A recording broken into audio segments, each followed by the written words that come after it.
My name is Lonnie Carter. I'm 64 years old, and until 2 weeks ago, I thought I had my life more or less figured out. I had been married to Helen for 40 years of raising a son together, paying off a mortgage, and building a quiet life that wasn't flashy but was ours. When she passed away, I thought the grief itself would be the hardest thing I'd ever carry. But I was wrong. What came after, what my own son did, and what Helen had left behind for me in secret, changed everything. The house was silent in a way that gnawed at me. Not the normal quiet of early mornings, but the heavy, suffocating kind that settles after a funeral. There were still flowers on the mantel, already wilting, their sweet smell turning sour. The fridge held too many casseroles from neighbors trying to be kind. And in the middle of it all sat me, a widower clutching the armrest of Helen's old chair like it was the only thing tethering me to the earth. The phone rang that morning. I remember it too clearly because it shattered that suffocating quiet. My son Mark's name flashed on the caller ID. For a second, I hoped he was calling to check in, maybe even ask how I was holding up. I was foolish to think so. "Dad," he said, his voice too brisk, too businesslike. "I've been thinking about the house."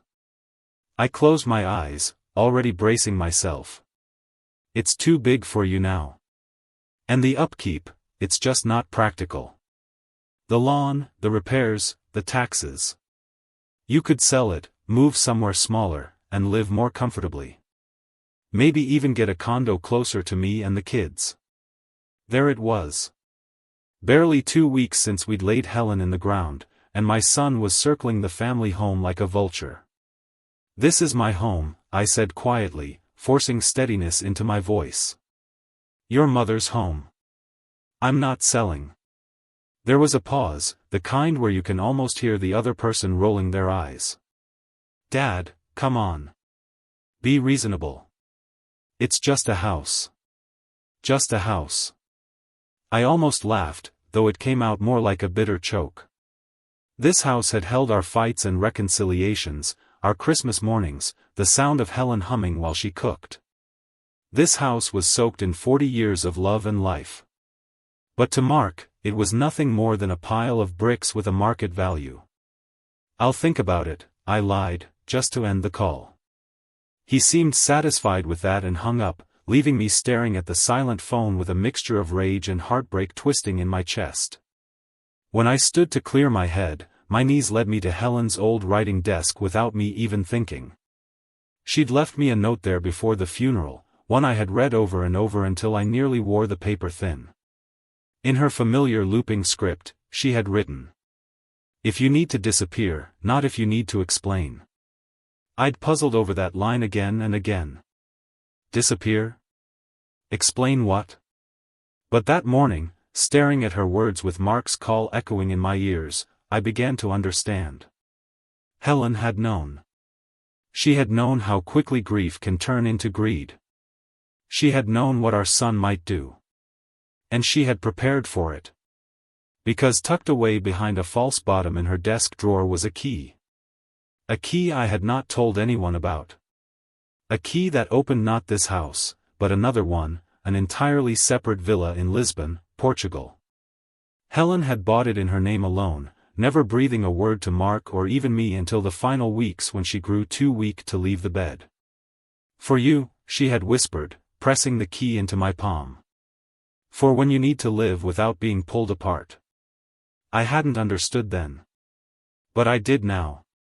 That evening, I pulled out the small fireproof safe I kept hidden in the back of my closet. Inside were old documents, Helen's jewelry, and now, the Lisbon key. I locked it away and spun the dial, sealing not just the key but the knowledge of the second house away from everyone else, including Mark. Especially Mark. I knew my son. The moment he learned about the villa, it wouldn't be Dad's sanctuary or Mom's gift. It would be another asset to divide, another thing to argue over in the name of fairness. But I wasn't going to let them strip Helen's last act of love down to a financial calculation. Not after everything she had given. When I lay down that night, the house creaked around me, familiar and protective. For the first time since Helen's funeral, I felt something other than hollow grief. I felt resolve. They thought I was weak. They thought grief made me pliable. But Helen had left me more than memories, she had left me a way out. And if Mark wanted to test me, he would soon learn that I was not the fragile old man he imagined. This was just the beginning. The next morning I woke to the kind of light Helen used to love, thin and pearly, filtering through the lace curtains she insisted we keep even when Mark offered to modernize the place with blinds. The kettle clicked off by itself. I'd taken to setting it before bed because the small routine of pouring hot water over coffee grounds gave my hands something to do that wasn't shaking. I was halfway through the first sip when I heard tires crunching the gravel out front. The clock on the stove blinked 8:11. Too early for neighbors. Right on time for a son who had decided his grieving father needed a project manager. Two silhouettes moved across the frosted glass of the front door. Mark opened it without knocking, calling, "Dad," like he was doing me a favor by announcing himself. A woman followed him, younger than Mark and wearing a blazer the color of a new penny. She had a leather folio under one arm and the look of someone who measures rooms with her eyes before she measures them with a tape. "There he is," Mark said brightly, then dropped his voice as if he'd stepped into a hospital room. "How are we holding up today?" "We?" I said, not bothering to hide the rasp in my voice. "Who's we?" "This is Crystal," he said, already moving toward the dining room as if he owned the place. "She's a broker, top of her firm. I asked her to stop by and give us a preliminary idea of what we're dealing with. No pressure." Crystal smiled with the gentle pity of someone used to walking into houses where the walls still smell like loss. "Mr. Carter, I just want to provide information," she said. "You don't have to make any decisions." "You asked her," I repeated, looking at Mark. I could see the boy he used to be in the angle of his jaw, the way he chewed his inner cheek when he wanted something. But there was a hard sheen over it now, a corporate polish Helen used to say would either make him or hollow him out. "You asked a stranger to come into your mother's house while the church flowers are still dying." "Dad, be reasonable," he said, already lifting framed photos from the mantel and setting them aside so Crystal could see the built-ins. His wedding photo. Emily at 5 clutching a stuffed rabbit. Helen and me on some beach the year our hair went completely gray together. We're just looking. The market is cooling in some areas but this neighborhood is still hot. It would be irresponsible not to explore options. Crystal had the tact to look at me and ask, "May I?" I didn't answer. She took that for permission and began her quiet walk through, her phone out to record square footage notes like a surgeon dictating into a mic. Mark trailed behind, pointing out upgrades he'd bullied me into over the years. Kitchen was redone in 2012, granite, stainless, open to dining. Roof's only 6 years old. The lot is oversized for the block, a developer could. "Stop," I said. It wasn't loud, but he stopped. I placed my coffee cup on the counter because my hands had started to betray me again. "Take your realtor and go." Crystal looked at Mark for instruction. Mark looked at me like he was trying to decide whether to treat me as a father or as a problem. "Dad, we talked yesterday. You said you'd think about it." "And I did," I said. "And I think you should go." He exhaled through his nose, the way he did when numbers didn't add up. "There's nothing wrong with getting a sense of value. There's nothing wrong with grief either," I said. "It's 2 weeks, Mark." 2. I could feel heat climbing up my neck, that prickly rush that came before I said something I couldn't take back. "Your mother's chair is still warm." Crystal murmured something about waiting in the car. She was gone before either of us acknowledged it. For a heartbeat, the house was still. "Okay," he said softly, switching tactics. "Okay. I'm sorry. I can be pushy. You know I'm just trying to help." "You're trying to help yourself not feel inconvenient," I said. "This house makes you feel obligated." If I sell, you won't have to worry if the gutter's loose or if I'm climbing ladders at my age. It'll make your life cleaner. But this isn't about clean, Mark. It's about love. His face tightened. He stood in the doorway of the kitchen, a grown man with a wristwatch that cost more than my first car, and I could see him trying to find the angle that got him what he wanted without making him the villain. I want you close to Emily, he said finally. She misses Grandma. Being near us would be good for everyone. This house is full of... I don't know. Ghosts. Helen's not a ghost, I said. She's a presence. There's a difference. He nodded like he understood, then said, we can list it quietly. Off-market. Discreet. If you want to, when you're ready. I'm not listing, I said, and it came out steadier than I felt. Not now. Not because it's efficient. And certainly not because you brought a stranger through my front door without asking. The mask slipped then, irritation flickered. I asked yesterday. You told me yesterday, I corrected. There's a difference. He went silent the way stubborn men do when they realize they can't bulldoze something that's rooted itself deeper than they expected. Finally, he picked up his coat from the chair and slipped into it with the ritual neatness I recognized from childhood mornings. I'll call you later, he said. We can talk like adults. He added the last part like a blessing, or a threat. The door closed behind him, the gravel crunched again, the quiet returned, bruised but intact. I stood in the middle of the kitchen and let the anger drain until only the ache remained. Then I went to the desk. Helen's note was where I'd left it, a square of paper haloed by morning light, that one line as crisp as a commandment. If you need to disappear, not if you need to explain. When she wrote it, she must have known how I would want to explain. That I would want to defend my grief like it was on trial. Helen knew me better than I knew myself, she always had. The house felt watchful as I slid the note back into its envelope. I took out the key again, the Lisbon key, just to feel its weight. It was smooth and unfamiliar, the notches cut in a way that seemed European and ornate, like the villas you see in films. For a moment, a bright picture flickered in my head, blue tiles, a patio with plants in terracotta pots, Helen's laugh slipping like sunlight through a courtyard. I put the key back in the safe and spun the dial, hearing the internal tumblers slide into assurance. I spent the afternoon in the attic. Not for sentiment this time, but for documents. There is a certain steadiness that comes from paper facts, the language of deeds and titles, the weight of notarized signatures that no amount of persuasion can erase. I pulled out the file boxes with our names on them and laid them open on the floorboards. Marriage certificate. Mortgage satisfaction letter. The living trust we set up 5 years ago, one version with both our names, and another addendum Helen signed and later replaced. I ran my finger along the dates like you might trace scars, remembering each errand, each meeting at some banker's desk where they talk too loud about your private life. There was, buried in the file with Helen's handwriting on the tab, a folder labeled Portugal.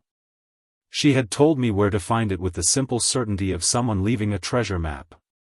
Inside were photocopies of a deed in her maiden name, a property registration number, a letter from a Portuguese attorney whose name was elegant and looped, Dr. Duarte Almeida, Sociedade de Advogados. There were also 2 photographs clipped together. The top one was a courtyard with a lemon tree, its branches glossy, hung with fruit. The second was a small bedroom with blue and white tiles and a wooden rosary looped over the headboard. Helen hadn't been a churchgoer in decades, but she loved symbols, things that meant home even if home had changed its meanings. There was a slip of paper with international dialing instructions too, as if she knew I would forget how to place a call across an ocean the old way. I set it aside, a pulse beating low in my neck, and went downstairs to find the old landline because my cell had decided to die and, frankly, dialing from a phone that had weight felt appropriate for what I was about to do. It rang 4 times, then a woman answered in Portuguese before switching cleanly into English when I stumbled over Bom dia. Good morning, Dr. Almeida's office. I cleared my throat. My name is Lonnie Carter. My wife, Helen Carter, was a client. I believe she spoke to Dr. Almeida about a property that, my voice broke on was. There it was, the word I had been polishing in my mouth every day and never quite swallowing. I'm very sorry for your loss, Mr. Carter, the woman said, gentle and efficient. Yes, we have your wife's dossier. Would you like to schedule a call with Dr.? I looked around the empty kitchen, at Helen's chair, at the cup of coffee gone cold and oily on the surface. Yes, I said. As soon as possible. We found a time that worked with the 6-hour difference. After I hung up, I sat for a moment and listened to the quiet tick of the house. It felt like a held breath slowly exhaled. Mark texted just after lunch. Sorry about earlier. Let's reset. Dinner next week? He added a second message before I could reply. Emily wants to come by on Sunday. She baked cookies in her class and saved some for you. The first line was PR. The second cracked me open a little in the best way. Sunday's good, I typed. Tell her grandpa will make pie. I stared at the bubble of his reply as it hovered, disappeared, hovered again. She'll love that, finally appeared. I went back to the attic, compelled by that strange itch that grief gives you to put your life in order as if organization might mean control. In one of the boxes I found a letter written by Helen the summer we celebrated our 40th anniversary. It was dated in her careful print, July 12, and sealed but not addressed. I could tell it was for me by the way she'd pressed the last fold, neat, decisive. I broke the seal. It wasn't a last letter. It was what she called a midlife inventory. Helen loved lists. But this wasn't a list of chores, it was a list of promises. We will not be small to make others more comfortable, she had written. We will not explain love to people who have forgotten how to feel it. We will refuse to be managed. We will never sell the house because it is inconvenient to anyone but us. And if we need to disappear to save what matters, we will. I sat back on my heels and laughed, a strange, burbling thing that tipped into tears. She had written my future with the calm of someone packing suitcases for a trip already booked. The day sagged into evening. I warmed up the potato soup a neighbor had brought and ate it at the counter with a slice of bread that tasted like nothing. The house moaned in the heat, the way old wood does. When the phone finally rang at the appointed hour, I felt ready and not ready all at once. Mr. Carter, a man's voice said, warm, accented, clear. This is Duarte Almeida. Your wife spoke of you often. Did she? I asked, surprised by the sting in that 3-word question. She did, he said. She said you are steady. That you have always been the reservoir the family drank from when they forgot their own strength. That sounds like Helen, I said, and swallowed hard. He moved briskly but kindly through the legalities. The villa was in Helen's sole name, purchased 6 years ago through a holding company designed for privacy. She had prepared documents to transfer beneficial ownership to me upon her death but retain the legal structure so that, as he put it, curious hands would find only a plate with nothing on it. He advised setting up a trust in Portugal with me as the primary beneficiary and an option for a secondary beneficiary to be named later. It keeps matters simple, and importantly, quiet, he said. Quiet sounds good, I said. And it did, not secrecy for the sake of secrecy, but quiet the way the ocean is quiet when you're under it, full and enveloping and your own. He told me he could courier the documents for signature. There is also the question of whether you would like to visit, Mr. Carter. It's one thing to hold a key in your hand. It's another to stand inside the doorway it opens. I closed my eyes and saw the lemon tree again, the blue tiles, the promise of air that tasted like salt and sun. Soon, I said. But first, there are things here I need to put right. After the call, I sat for a long time with the receiver still in my hand. When I finally hung up, I felt different. Not lighter, grief has weight and it doesn't evaporate, but steadier, as if Helen had slipped a hand under my elbow and was guiding me across a crowded room. The next day, Mark called again. "Dad, about Sunday, Lisa's folks want to do a thing for their anniversary, so we might need to move it." "Emily already asked me for pie," I said. "We can keep it simple. She comes by for an hour and I'll drive her back." He hesitated. "Let me check with Lisa." "You check with me," I said, surprising myself with the edge in my voice. "I'm her grandfather, not a service provider." I softened it because I didn't want to turn the child into a battlefield. "Tell her I'm making apple. Your mother's recipe." He must have heard something in my tone, resolve, or the echo of Helen's spine, because he backed off. "Okay," he said. Sunday. I spent Saturday polishing the silver pie server Helen loved, the one with tiny roses etched into the handle. It was a ridiculous exercise, any knife would do. But sometimes dignity hides in ceremony.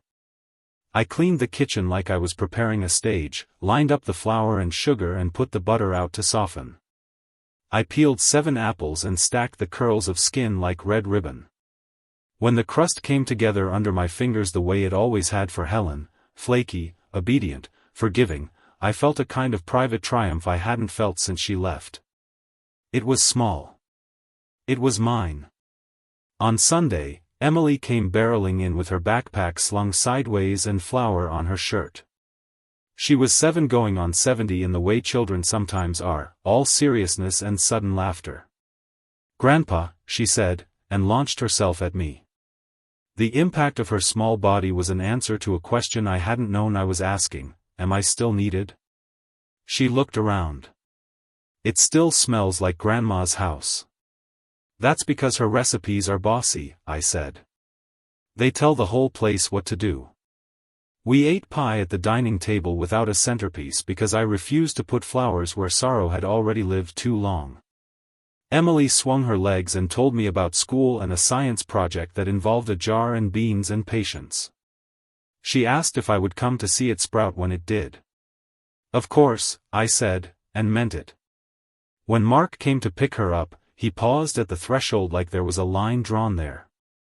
He took in the sight of us, 2 people who had fed themselves on sugar and memory and found it enough for an afternoon.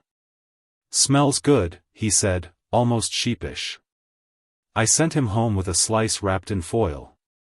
"For Lisa," I said. "Tell her it's the one your mother made when you broke your wrist." He stood there holding the wedge of pie as if it were something holy and unwieldy. "I remember that," he said. "She told me if I ate the crust, the bone would knit faster." "And did you?" Emily asked, eyes big.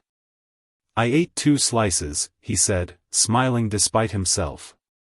I healed in record time. After they left, the house settled again, but differently. Not empty, expectant. I took out a yellow legal pad and wrote, in my slow block letters, the beginnings of the boundaries I'd been rehearsing in my head: I will not sell. I will move when I choose. I will love my granddaughter with my time and my hands. I will not be managed by grief or by those who fear it. I didn't sign it, not yet. Words meant something in this house. They needed to be right. The Lisbon key slept in the safe, and in the quiet of evening I could almost hear it humming like a note struck on a tuning fork, pure, unwavering, calling me toward a door that waited an ocean away. But first, there was the work of putting my life in order on this side of the water, of teaching my son that love wasn't measured in square feet or appraisals, of showing him that the inheritance worth fighting for was not a house but a way to live. Helen had written it down for me. Now I would write it down for him, not to explain, but to make it inarguable. I washed the last pie plate and placed it in the rack. The light had shifted by then, evening settling like a shawl over the shoulders of the rooms. In the hush that followed, I spoke into the open air because sometimes you have to say the vow out loud for it to bind. "I'm still here, Helen," I said. "And I heard you." Grief has a way of distorting time. Some days crawled by so slowly that I swore I could hear the tick of the clock stretch between seconds. Other days passed like smoke. I'd wake up and suddenly the light was gone, the house already settling into its nighttime size. But the week after Emily's visit seemed to carry both speeds at once. Mornings dragged, heavy and thick, yet the evenings collapsed into each other like dominoes falling too quickly to stop. Sunday had shown me something important, that I could still smile, still hear Helen's voice through the small rituals of pie and laughter. But it also reminded me how fragile those moments were, how easily they could be trampled by Mark's need to manage everything in neat, profitable lines. I had been a reservoir, as Helen once said, but even reservoirs run dry when people keep drawing without giving anything back. It was Thursday when the second confrontation came. Not as brazen as bringing a realtor unannounced, but just as sharp in its own way. I had been in the backyard, pruning the rosebush Helen planted the year Emily was born. She had called it Emily's Roses and insisted it stay even when the thorn snagged Mark's suits during his rushed visits. I was clipping away dead stems when I heard the crunch of tires again. This time Mark didn't bother coming in alone. He brought Lisa, his wife, and they both wore the kind of faces people put on for interventions, polite smiles stretched over steel intent. "Dad," Lisa said sweetly, stepping onto the porch. "We were in the neighborhood and thought we'd stop by." She held a reusable grocery bag like a peace offering. "We brought some things, casseroles and soup. Figured you might not be cooking much." I thanked her, but I saw the look she exchanged with Mark. That unspoken communication couples get after years of aligning their agendas. This wasn't a casual visit. We sat in the living room. Lisa perched on the edge of Helen's chair, which felt wrong, though I didn't say anything. Mark took the couch beside me, stretching his arms across the back as though claiming territory. I could smell his cologne, sharp and modern, clashing with the lavender polish Helen used to favor. "Dad," he began, his voice measured, "Lisa and I wanted to talk with you about the future." I raised an eyebrow. "Mine or yours?" He ignored the jab. "You've got a lot on your plate. The house, the yard, the bills. And we worry. We want to make sure you're not overburdening yourself." Lisa leaned forward, her eyes wide with rehearsed concern. "We really do worry about you, Dad. And we think it might be best if you considered moving in with us, at least for a while. We have the space. Emily would love having you around more. It would make everything easier for everyone." I almost laughed, though it came out like a cough. Move in with them? Into their suburban castle of granite countertops and silent dinners, where I'd be another responsibility tucked between soccer practice and quarterly bonuses? Helen would have found it darkly funny. She used to say that living with Mark and Lisa would be like visiting a hotel where they charge extra for breathing. "That's generous," I said carefully, "but I don't think so." Lisa pressed on. "It's just, this house is too big for one person. It holds so many memories, yes, but maybe those memories are what's making it harder for you. A fresh start might be healing." Mark nodded. "Exactly. And we could help with the logistics. The market's strong now, Dad. If you sell, you'd have plenty to live on comfortably. You could even travel." Travel. The word hung between us like bait on a hook. My hand twitched toward the safe upstairs, where the Lisbon key lay hidden. Travel was already waiting for me, quietly, securely, without their involvement. "I already have plenty to live on," I said. "Your mother and I planned for that. And I don't need a fresh start. I need the roots I already have."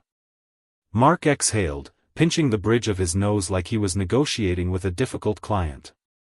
"Dad, we're not trying to take anything from you. We just want what's fair, what makes sense. You can't keep clinging to the past forever." That word again, fair. I felt my jaw tighten. Fairness had always been Mark's battle cry when he wanted something redistributed in his favor. As a boy, it was about toys. As a teenager, about curfews. As a man, it had become about property, assets, estates. Fairness, to him, meant carving up someone else's sacrifice until he had the biggest slice.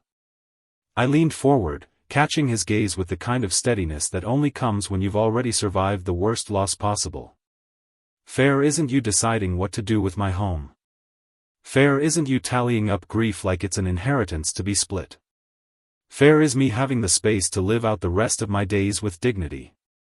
And that's not up for negotiation. Lisa's smile faltered. Mark's jaw clenched. The silence stretched until I heard the refrigerator hum from the kitchen. Finally, Lisa stood, smoothing her blazer. We'll let you rest. Think about it, Dad. We only want what's best for you. As they left, Mark lingered at the doorway, his voice low.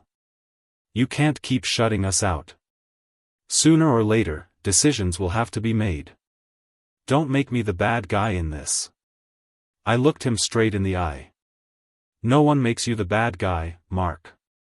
You do that all by yourself. The door clicked shut. The house exhaled again, relieved. I sat for a long while, staring at Helen's chair where Lisa had perched like a stranger. The fury in my chest pulsed hot, but beneath it was something colder, sharper, resolve. That night, I drafted a note. Not to Mark. Not to Lisa. To myself. A manifesto of sorts, outlining what I would and would not allow. I wrote, I will not be uprooted. I will not be managed. I will honor Helen by protecting what she left me. And when the time comes, I will choose where and how I disappear. I folded the paper and placed it under the Lisbon folder in the attic. Then I whispered into the quiet house, I heard you, Helen. And I'll make sure they do too. By Friday morning, the weight of that intervention still pressed on my chest like a stone. I woke up restless, the kind of unrest that comes not from grief but from insult. Helen had once told me that humiliation is sharper than sadness, and she was right. Sadness can be endured quietly, but humiliation, it begs for an answer. I didn't want to call Mark back, not yet. I needed distance. But there was one number I could call, one voice I knew would steady me, Dr. Almeida's. It was early here, and late in Lisbon, but his secretary had left me her direct line. I dialed, fumbling a little with the country code, and after 2 rings his warm voice greeted me. Mr. Carter. I hoped I would hear from you again. I exhaled, grateful for the calm certainty in his tone. Doctor, I need to move forward with the trust. Whatever it takes, I want that villa secured in a way that no one here, no one in my family, can touch. There was a pause, then a gentle reply. I understand. Your wife anticipated this. She left instructions, in fact. A draft trust document with your name already filled in. She seemed to know you would hesitate until necessity pressed. Helen. Always 2 steps ahead, even from the grave. My throat closed, but I managed to say, what do I need to do? He explained it in clear, patient detail, notarized signatures, a couriered package, a remote video call to finalize with a Portuguese notary. He would handle the filings there, ensuring the property remained under a holding company shielded from public eyes. It will appear, he said, as though nothing exists at all. Only you, and the key. When we hung up, I felt a steadiness settle into my bones. For the first time since Helen's funeral, I wasn't just reacting, I was acting. Quietly, deliberately, the way Helen had wanted. I spent the afternoon drafting my own letter, not for Mark this time, but for my lawyer here in the States, a man named Robert Whitfield who had been our counsel for years. I asked him to review Helen's will again and confirm that no mention of the Lisbon villa appeared anywhere. I emphasized discretion. Robert was a loyal man, with white hair and a handshake like oak bark. I trusted him not to breathe a word. Later, as dusk settled over the house, I sat in Helen's chair and let myself remember. Not the funeral. Not the endless condolences. But the week before she passed, when she could barely lift her head yet still insisted on speaking. She had gripped my wrist, her voice a faint rasp, and whispered, "Promise me you won't let them decide who you are when I'm gone. Promise me, Lonnie." I had promised. And tonight, I realized, I was keeping that promise. The phone rang again just as the streetlights flickered on. Mark, of course. I let it ring twice before answering. "Dad," he said, trying for casual. "I talked to Lisa's folks. They think you'd be happier in a retirement community near them. Golf, social activities, people your age. Doesn't that sound nice?" I let out a dry laugh. "Nice for who, Mark? You or me?" His voice tightened. "Dad, this isn't a fight. We're just trying to make sure things are handled fairly. The house." I cut him off. "Stop saying fairly like it's a prayer. Fair isn't forcing a widower out of his home because it makes your spreadsheets neater. Fair isn't a stranger in my living room 2 weeks after your mother's funeral. Fair is respect. Respect you seem to have misplaced." The silence on the line was thick, brittle. Then he said, "You're being stubborn." "Maybe," I said. "But stubbornness built this family. Stubbornness kept this house standing through recessions, layoffs, sickness. And stubbornness will damn well keep it standing now." He didn't answer, not really. Just a clipped, "We'll talk later," before hanging up. I set the phone down and walked upstairs to the attic. The safe waited, steady and silent. I turned the dial, opened it, and lifted the Lisbon key into my palm. The metal felt cool, solid, and for a moment, I swear it pulsed with Helen's presence. "If you need to disappear, not if you need to explain," she had written. Tonight, I understood more than ever. This wasn't about running away. It was about keeping the power to choose. I placed the key back in the safe and closed it gently. Then I whispered into the dark attic air, "Don't worry, Helen.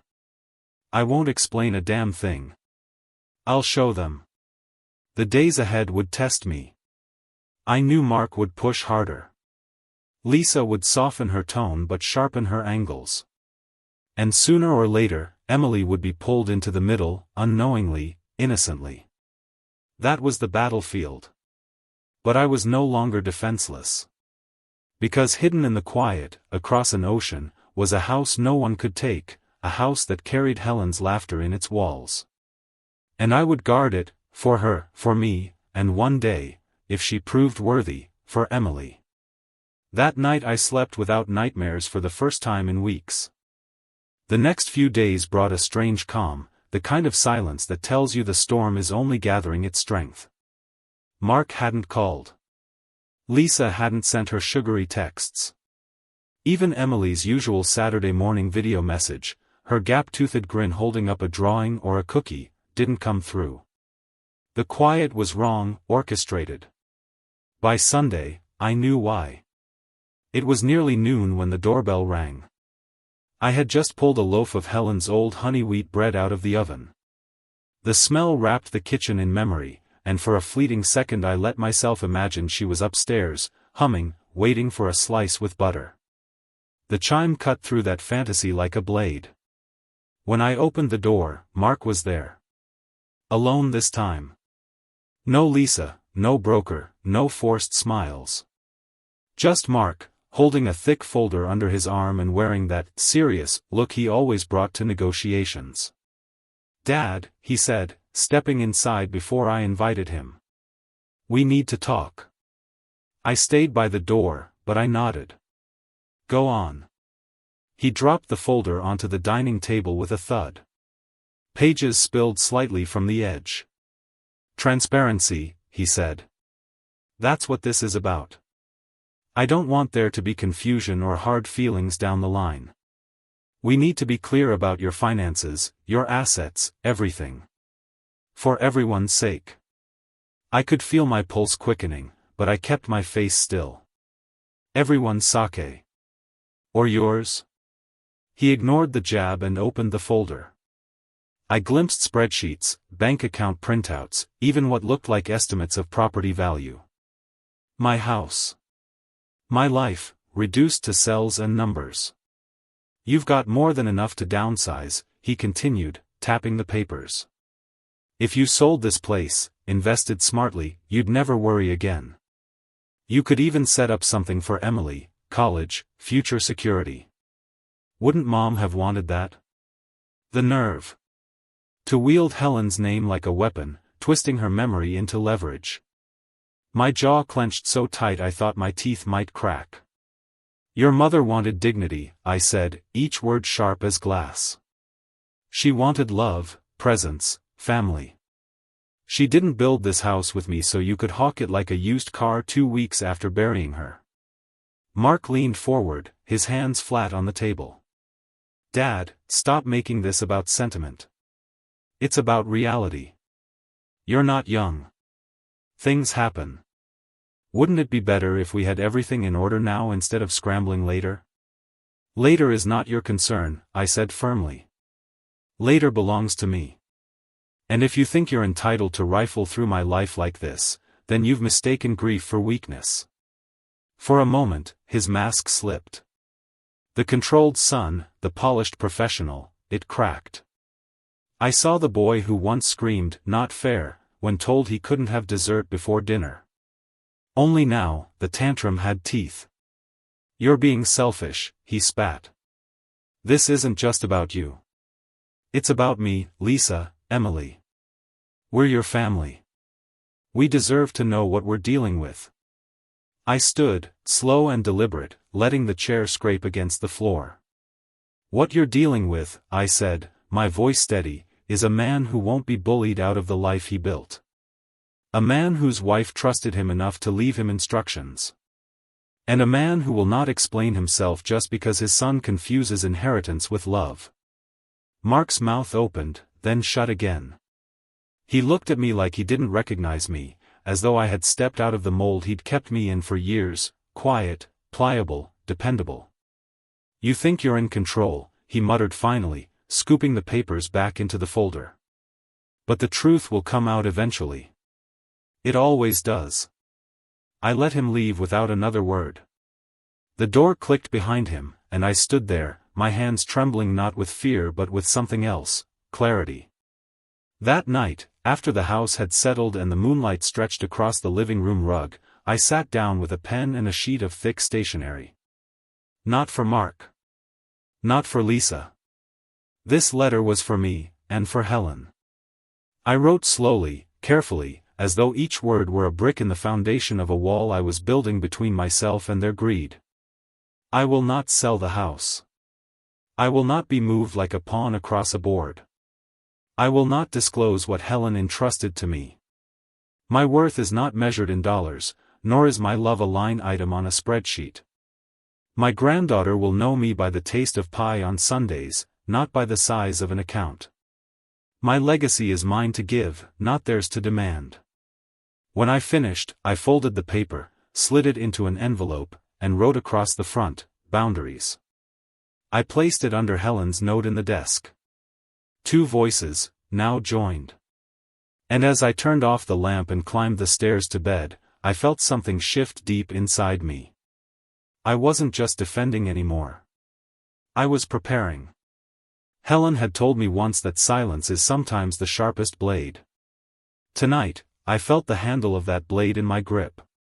And I knew the time was coming when I would have to use it. The following week began with a sound I had learned to dread, the phone ringing before 9 in the morning. Grief doesn't keep office hours, but greed does. I let it ring once, twice, 3 times, before finally lifting the receiver. "Dad," Mark said briskly. "Uncle Gerald and Aunt Clara are coming over today. We're all going to sit down and talk this through.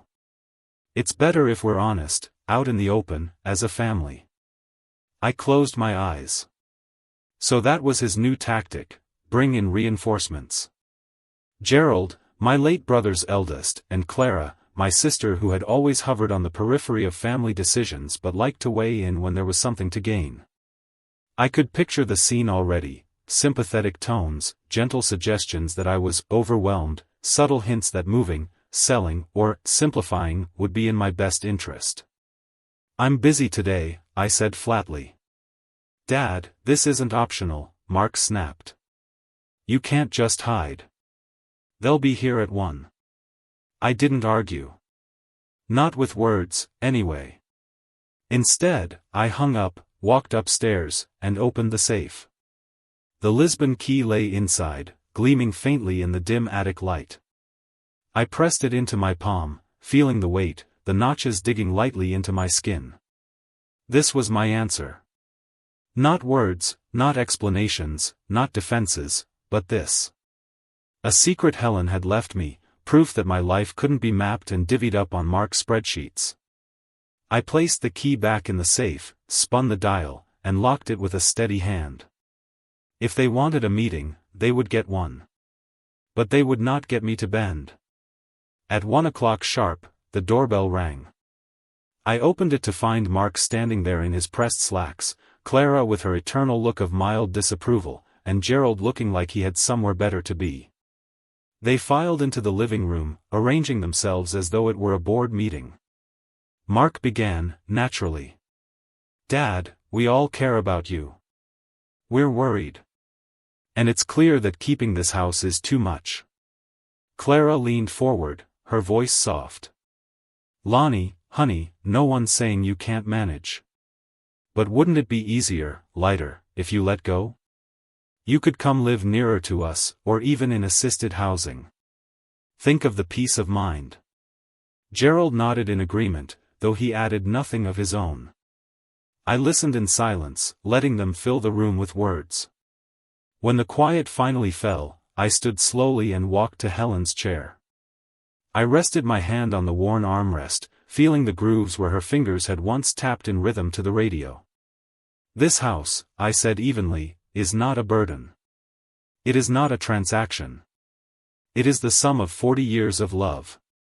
Your aunt sat in this chair and drank tea with Helen while we talked about our children. Gerald, you ran through this hallway when you were 10. And Mark, you learned to ride your bike in the driveway. Every inch of this place carries our lives. And you think I should throw it away because it would be convenient?" "Dad, it's not about convenience," Mark began, but I cut him off. "Yes, it is," I said firmly. "It's about making your lives neater. But mine isn't over. And I will not be managed." The words hung heavy in the air. Clara looked down at her hands. Gerald shifted uncomfortably. Mark flushed, his jaw tightening. "Fine," he said finally, his voice cold. "But don't say we didn't try." He gathered his folder again, and with a sharp nod to the others, he led them out. The silence they left behind was thick, but it wasn't empty. It was mine. That evening, I placed a call to Dr. Almeida in Lisbon. The time difference meant it was nearly midnight there, but he answered warmly. "Mr. Carter. How did today go?" "Just as expected," I said, and told him briefly of the so-called family meeting. "They're circling. But I won't let them close in." "You won't need to," he reassured me. "The trust documents are ready. I'll send them tomorrow by courier. Once signed and notarized, the villa will be beyond their reach. It will be yours, and yours alone." For the first time in weeks, I smiled. "Thank you, Doctor. Helen was wise to trust you." "She was wise to trust you," he replied. After the call, I sat once more at the dining table. I pulled out the letter I had written to myself, my manifesto of boundaries. I read it again, slowly, each line a shield. Then I added one more sentence at the bottom: "When the time comes, I will leave on my terms, not theirs." I slid it back under Helen's note, the two of them side by side, voices joined across time. That night, as I drifted to sleep, I heard Helen's voice again in my mind, not as memory, but as presence. "If you need to disappear, not if you need to explain." And I whispered back into the dark, "Soon, my love. Soon." The courier came on a gray Wednesday morning. A discreet man in a navy suit handed me a sealed envelope, asking only for a signature before leaving as quickly as he'd arrived. The envelope bore an international postmark and the neat black lettering of Dr. Duarte Almeida's office in Lisbon. I carried it inside like it was made of glass. My hands trembled a little, not from weakness but from the knowledge that what lay inside was Helen's last safeguard, the shield she had built for me when she knew she wouldn't be here to stand beside me anymore. At the kitchen table, I slid it open. Inside was a stack of neatly prepared documents, each page bearing the bold letterhead of Almeida's firm. At the top of the first, Establishment of Trust, Beneficial Ownership, Lonnie Carter. My name. Not Mark's, not Lisa's, not the family. Mine. I read through carefully, the way Helen would have.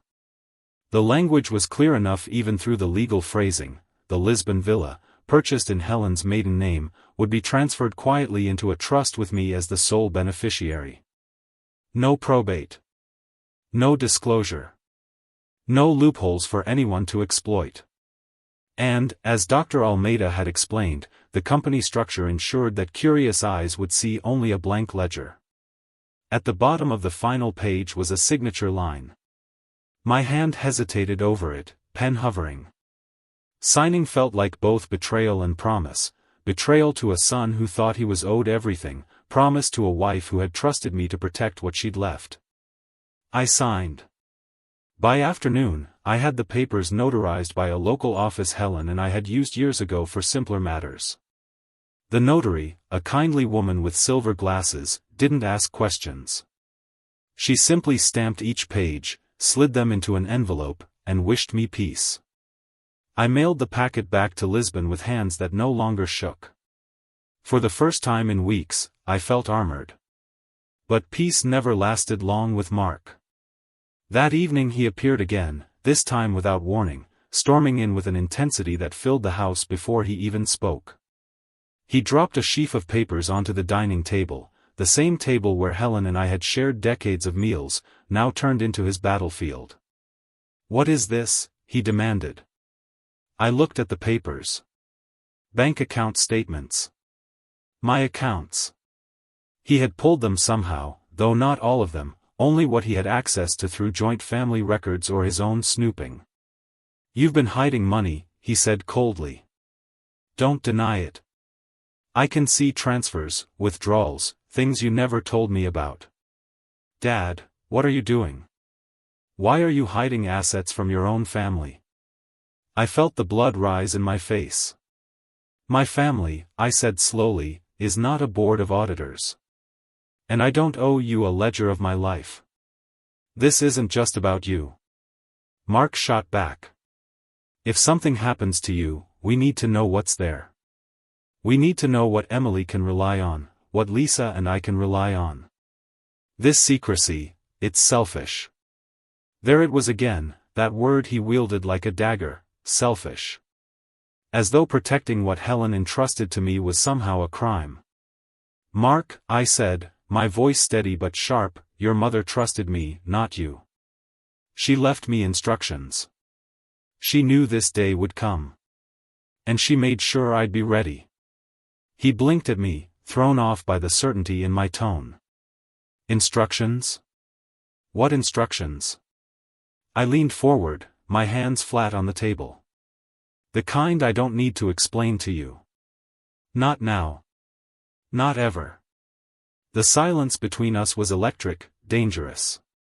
Mark's face flushed with frustration. For the first time, I saw fear in his eyes, not for me, but for the possibility that control was slipping from his grasp. "You think you can just lock everything away and keep it from us?" he hissed. "You think you can just disappear?" I smiled then, small and quiet. "Yes." He didn't know what I meant. Not yet. But Helen did.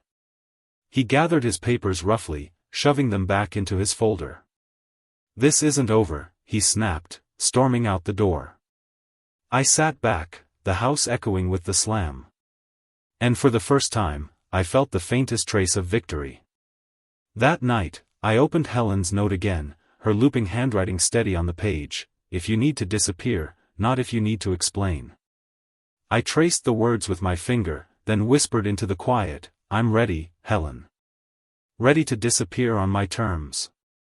Not theirs. The villa was waiting. My sanctuary. Our secret. And soon, very soon, would walk through its doors. The following week, I learned just how far Mark was willing to go. It began with a phone call from Clara. My sister's voice had always carried a certain sharpness, but this time it was cloaked in honey.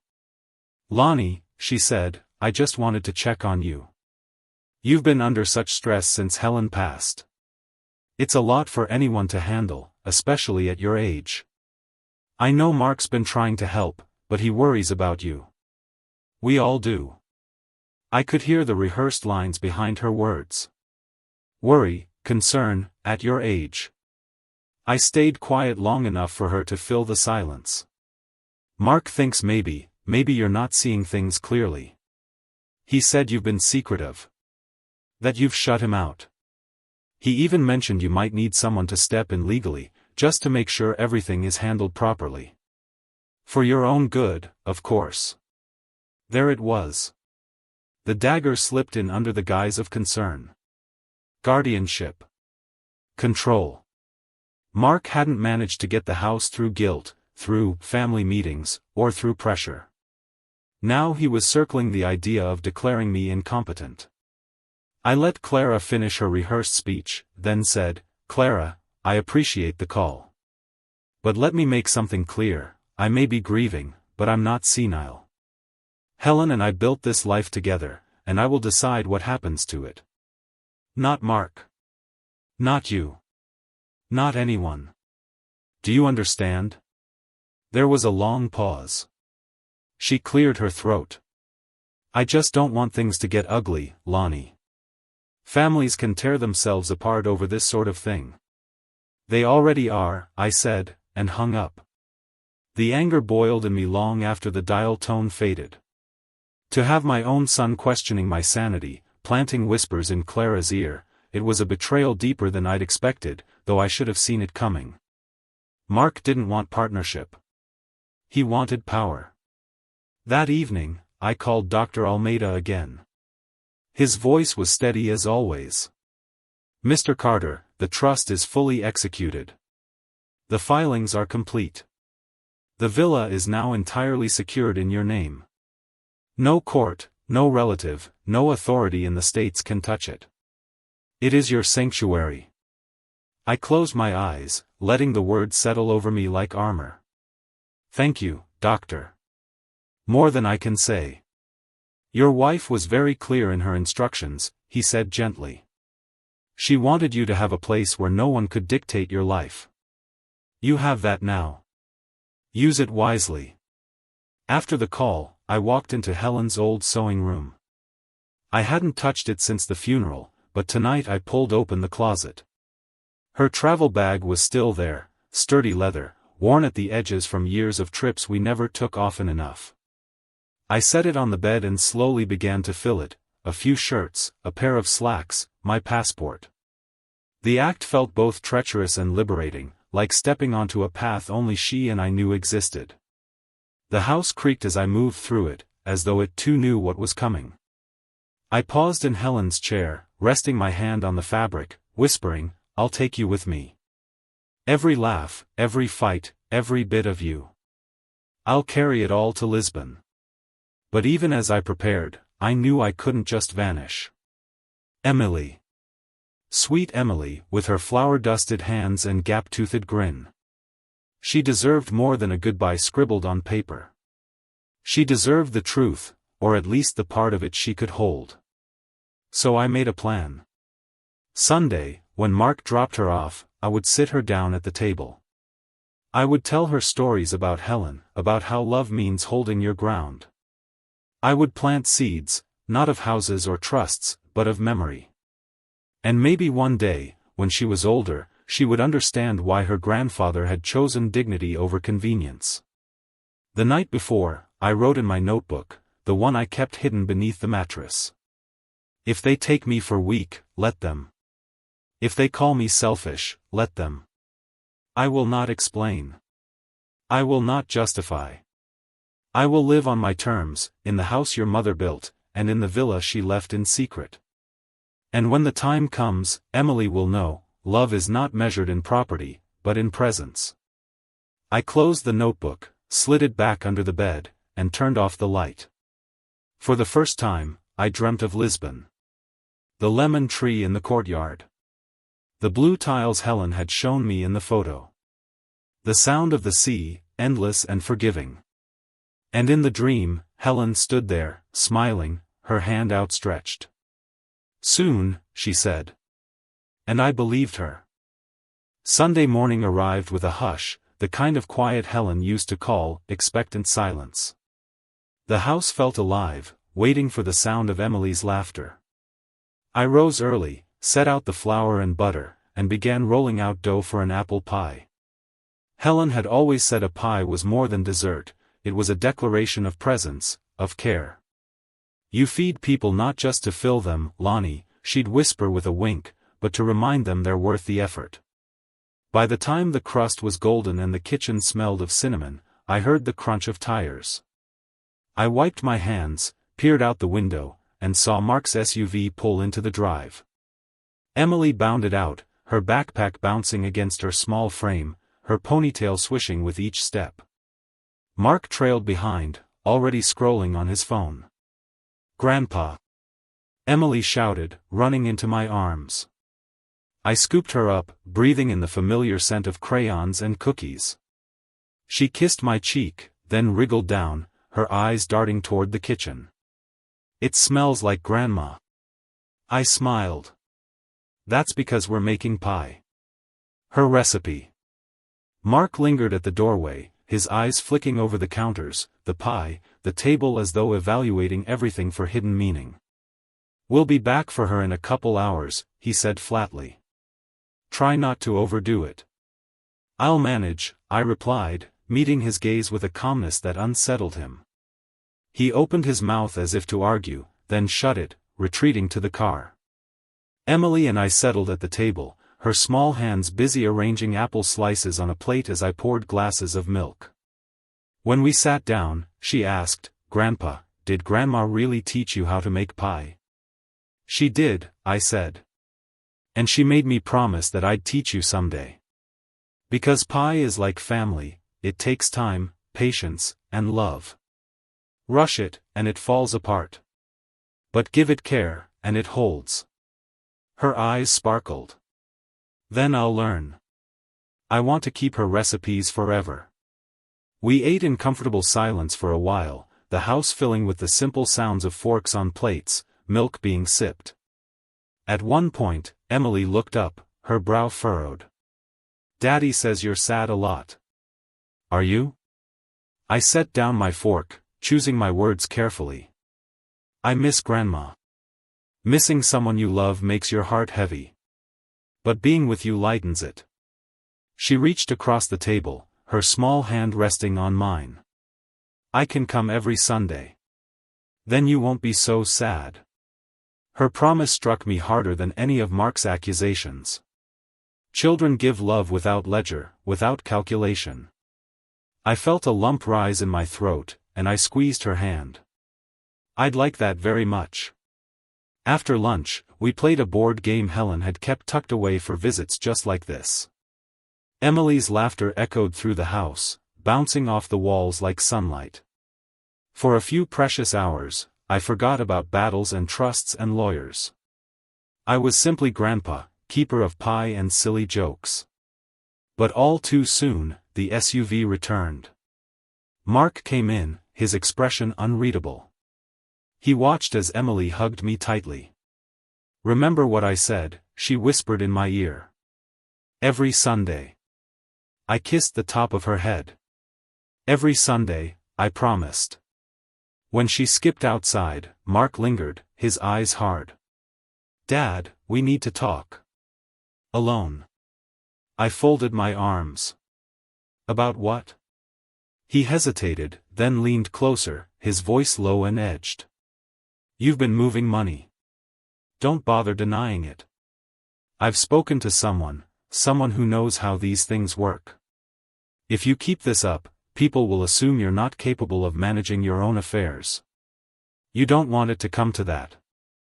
So it was true, he'd gone to a lawyer. I felt a surge of anger, but I kept my tone calm. You can assume what you want, Mark. But remember this, capability isn't measured in spreadsheets. It's measured in choice. And I choose not to be managed. His jaw tightened. You're making this harder than it needs to be. No, I said quietly. You are. For a moment, we stood in a silent standoff. Then he shook his head, muttered something under his breath, and walked out to the car. The door slammed. Gravel crunched. Silence returned. I went upstairs to the attic, opened the safe, and held the Lisbon key in my hand. It gleamed faintly in the light filtering through the small window. Helen's words rang in my ears, if you need to disappear, not if you need to explain. For the first time, I understood what she meant in full. Disappearing wasn't weakness. It was freedom. And it was almost time. 2 days after Emily's visit, I received an envelope in the mail with a law firm's return address embossed on the flap. Whitmore and Sanders, it read, one of those sleek firms that billed by the minute and prided themselves on family estate resolution. My stomach sank even before I slid it open. Inside was a polite but pointed letter. We have been retained by your son, Mark Carter, to ensure your financial and personal affairs are managed responsibly during this difficult time. We respectfully request full disclosure of all assets, bank accounts, and properties within 10 business days. Failure to comply may result in the initiation of legal guardianship proceedings to protect your best interests. Guardianship. The word seared into me like a hot iron. My own son, not content to bully me face to face, had now put pen to paper, backed by lawyers who saw dollar signs in every line. I sat at the kitchen table with the letter, Helen's note, and the Lisbon document spread before me. On one side, their demand for control. On the other, her instructions for freedom. And in between sat me, an old man caught between grief and fury. I thought of Emily, her small hand in mine, her promise of Sundays. If Mark succeeded, I would lose even that. I would be carted off to some condo or retirement home, stripped of choice, of dignity, of Helen's last gift. No. That could not happen. I dialed Dr. Almeida immediately. His secretary patched me through, and within minutes his calm, steady voice filled the line. Mr. Carter. I take it you received troubling news? I read him the letter. He listened without interruption, then said, do not answer it. You owe them nothing. The trust is ironclad. The villa is invisible to them. As for your affairs in the States, so long as you remain competent, and you are, they cannot touch what is solely yours. They may try to intimidate you, but intimidation is not law. His certainty steadied me. Doctor, I'm considering leaving sooner than I thought. Going to Lisbon. There was a pause, then, your wife anticipated this too. She arranged with me a contact in Lisbon who can help you settle in. Housing, accounts, even community. When you are ready, I will connect you. Helen again, always 2 steps ahead. Tears pricked at my eyes, but I let them fall. Thank you, I whispered. That night, I began to prepare in earnest. I packed Helen's travel bag with more care, clothes, toiletries, the old photo album she loved. I left the house untouched otherwise. To Mark, it would look the same as always, a mausoleum he was circling. But the house wasn't my prison. It was my shield, until the moment I chose to walk away. On Thursday, I invited Robert Whitfield, my lawyer here, over for coffee. He was a tall man, stooped now with age, but his handshake was still firm. I handed him the letter from Whitmore and Sanders. He read it, eyebrows rising. Guardianship? That's aggressive. And frankly insulting. Lonnie, you're as sharp as ever. This is a scare tactic. I nodded. But I want to be ready. If they try to force me into court, I need to know my position. He leaned back, steepling his fingers. Your position is strong. You've kept your accounts in order. Your health records show no mental decline. And most importantly, you have me. If they try this, we'll fight it, and win. Relief washed over me, but I knew better than to relax completely. Mark wasn't finished. He wouldn't stop until he either broke me or learned the truth he wasn't entitled to. As Robert left, he gripped my shoulder. Stand firm, Lonnie. Don't let them turn grief into leverage. Your dignity is worth more than any house. That night, I wrote in my notebook again. Helen, the wolves are circling, but they don't know you built me teeth. The villa waits. Emily waits. I will not let Mark rewrite the ending of our story. I slid the notebook back under the mattress and lay awake long into the night. The house creaked softly, protective, like Helen herself was shoring up its walls. And in the silence, I made my decision. The next letter I sent would not be to Mark. It would not be to Whitmore and Sanders.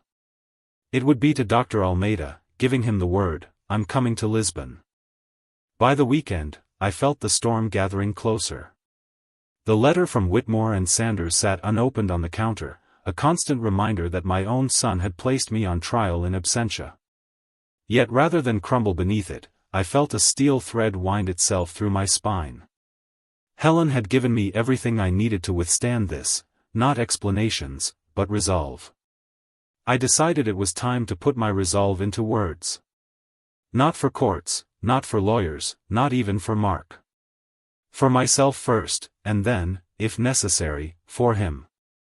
I pulled out a sheet of Helen's old stationery, the kind with embossed borders she saved for special letters.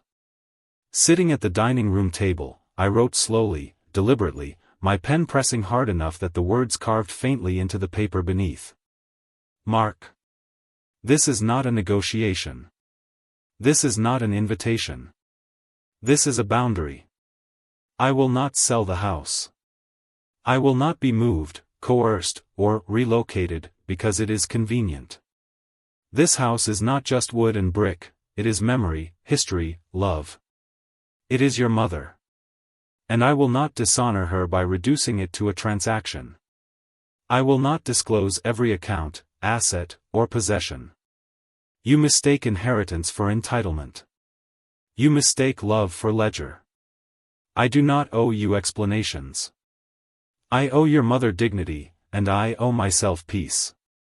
That is all. I will live where I choose, how I choose, and with whom I choose. If you want to be part of that life, you are welcome, as a son, not as an auditor.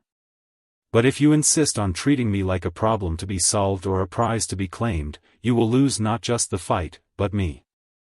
Do not mistake my grief for weakness. I am still here. I am still your father. But I will not be managed. Lonnie. I read it over twice, then slid it into an envelope. I didn't mail it. Not yet.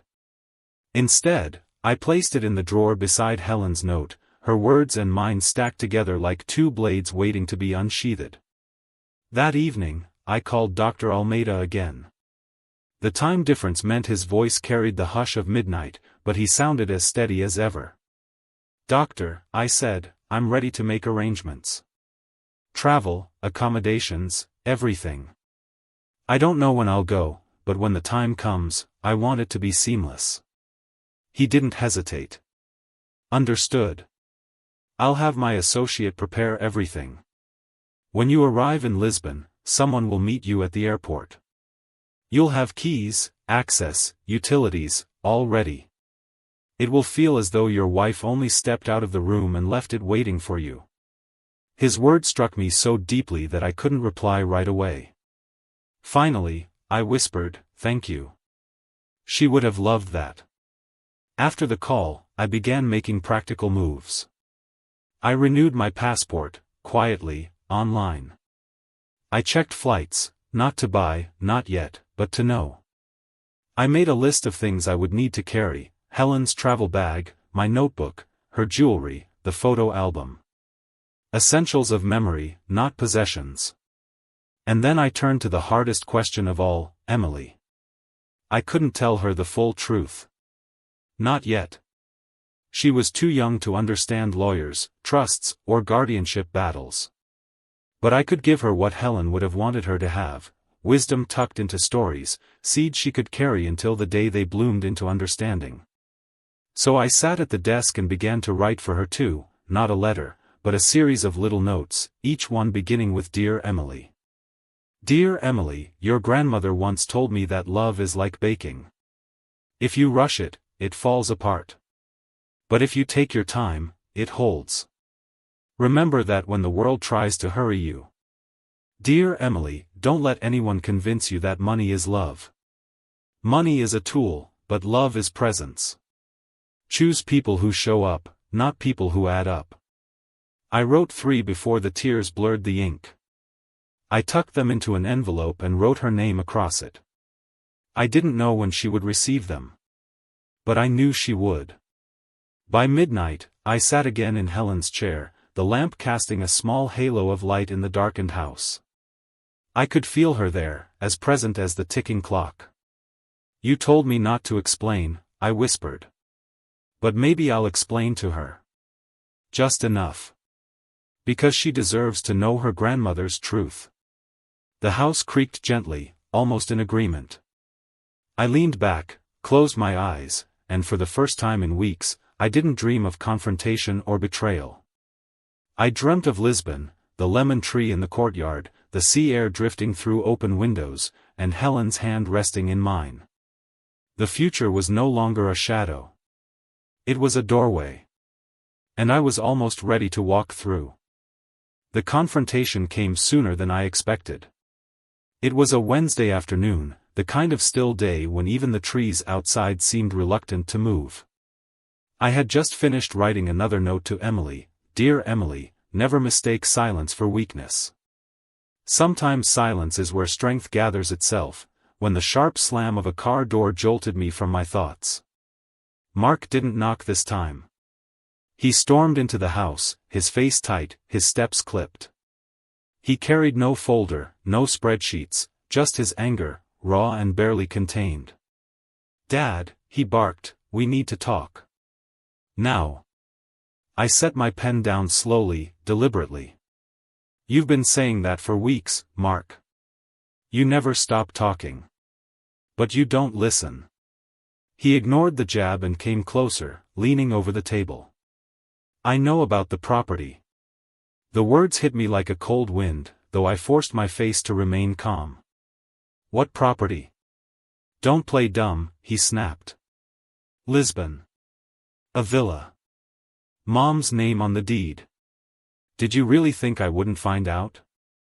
I stayed very still, my pulse thundering in my ears. He had found something, but not everything. Maybe a whisper, a scrap of paper, some hint he wasn't supposed to see.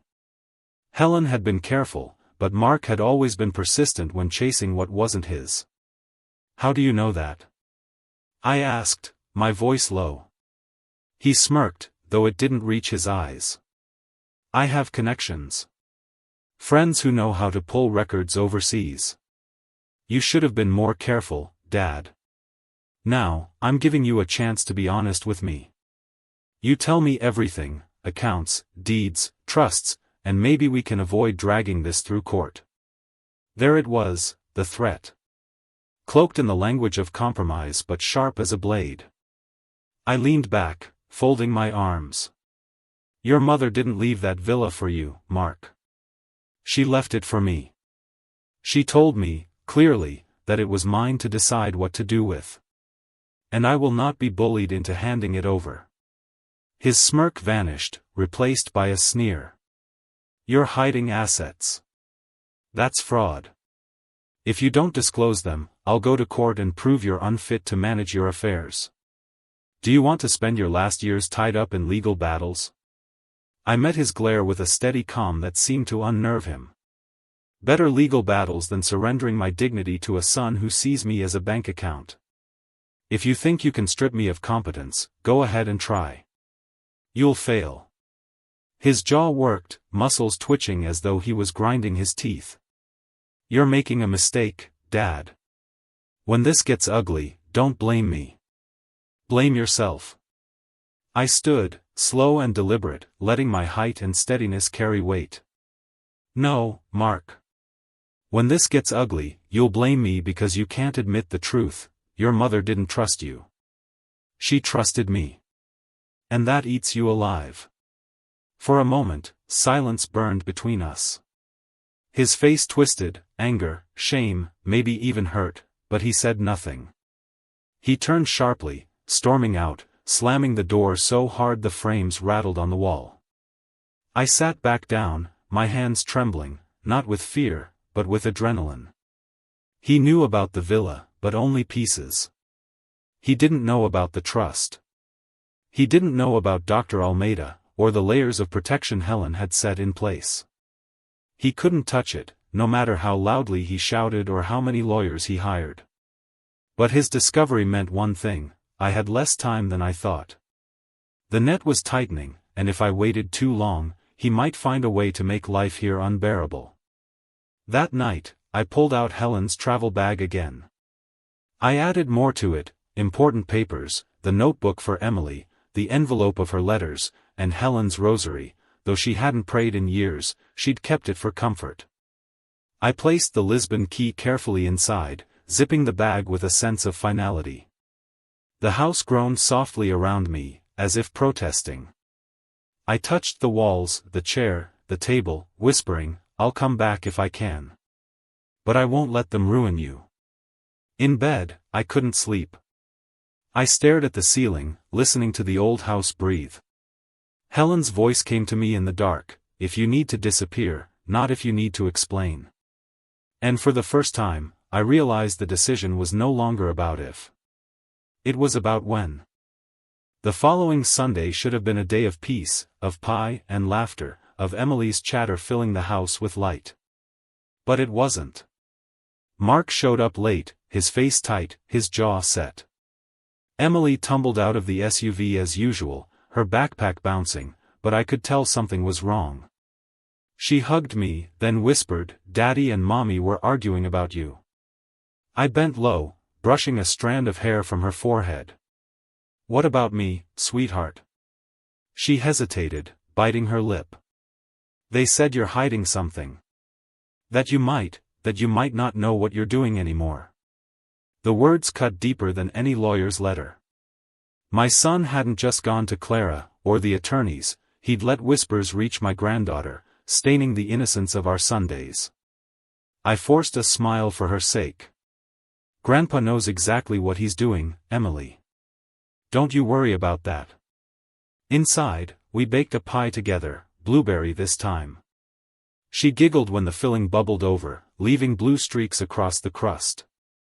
For a few hours, we managed to forget the shadow outside. But when Mark returned to pick her up, the shadow stepped straight into my home. "Emily, wait in the car," he said curtly. She obeyed, though she cast a worried glance back at me before skipping out. The moment she was gone, Mark turned on me. His voice was low but sharp, like a whip crack. "You told her nothing, didn't you? You didn't tell her about Portugal?" I froze. "What makes you think I would?" "Because she asked me," he hissed. "She said you told her not to worry, that you knew what you were doing. She's 7, Dad. 7. And you're dragging her into your secrets." I slammed my hand on the table, harder than I meant to. The sound echoed through the room, startling even me. "Don't you dare accuse me of dragging her into this. You're the one poisoning her ears with talk of incompetence. You're the one making her question her grandfather's mind." His face twisted. "Because maybe she should. Maybe someone should. You're hiding a whole house in another country. What kind of father does that? What kind of grandfather? The kind who keeps a promise, I shot back. The kind who refuses to be reduced to numbers and convenience. Helen trusted me, Mark. She left that villa for me because she knew you would treat it like loot. She knew. His nostrils flared, his fists clenched. You think this ends with you sipping wine in Portugal? It doesn't. Courts don't care about your secret promises. They care about disclosure. About fairness. Fairness, I spat, the word bitter on my tongue. Don't you dare speak to me of fairness. Fairness was your mother giving her entire life to this family while you circled like a hawk. Fairness is me protecting what she built, what she wanted. Not what you think you deserve. For a moment, we just stared at each other, the air between us charged, dangerous. Then he stepped back, breathing hard. If you don't come clean, Dad, I'll make sure the court forces you to. You'll lose everything. I straightened, my voice calm now, steady as stone. No, Mark. You will. You've already lost the one thing that mattered, your mother's trust. And if you keep this up, you'll lose mine too. He flinched, just slightly, but it was enough. Without another word, he turned and stormed out, slamming the door so hard the windows rattled. I sank into Helen's chair, my heart pounding. The house felt heavy, wounded by his anger. I closed my eyes, whispering, I won't let him win, Helen. I won't. Later that night, I pulled out my notebook again. This time, I didn't write for Emily. I wrote for myself. The time has come. He will not stop. If I stay, he will drag me through courts, strip me of dignity, poison Emily against me. If I leave, I carry your gift, your promise. I carry freedom. The villa waits. The lemon tree waits. You wait. Soon. When I closed the notebook, the decision settled in me like a stone sinking into deep water. I would leave. Not someday. Not soon. But soon enough that Mark would never see it coming. The next morning broke with a clarity I hadn't felt since Helen's funeral.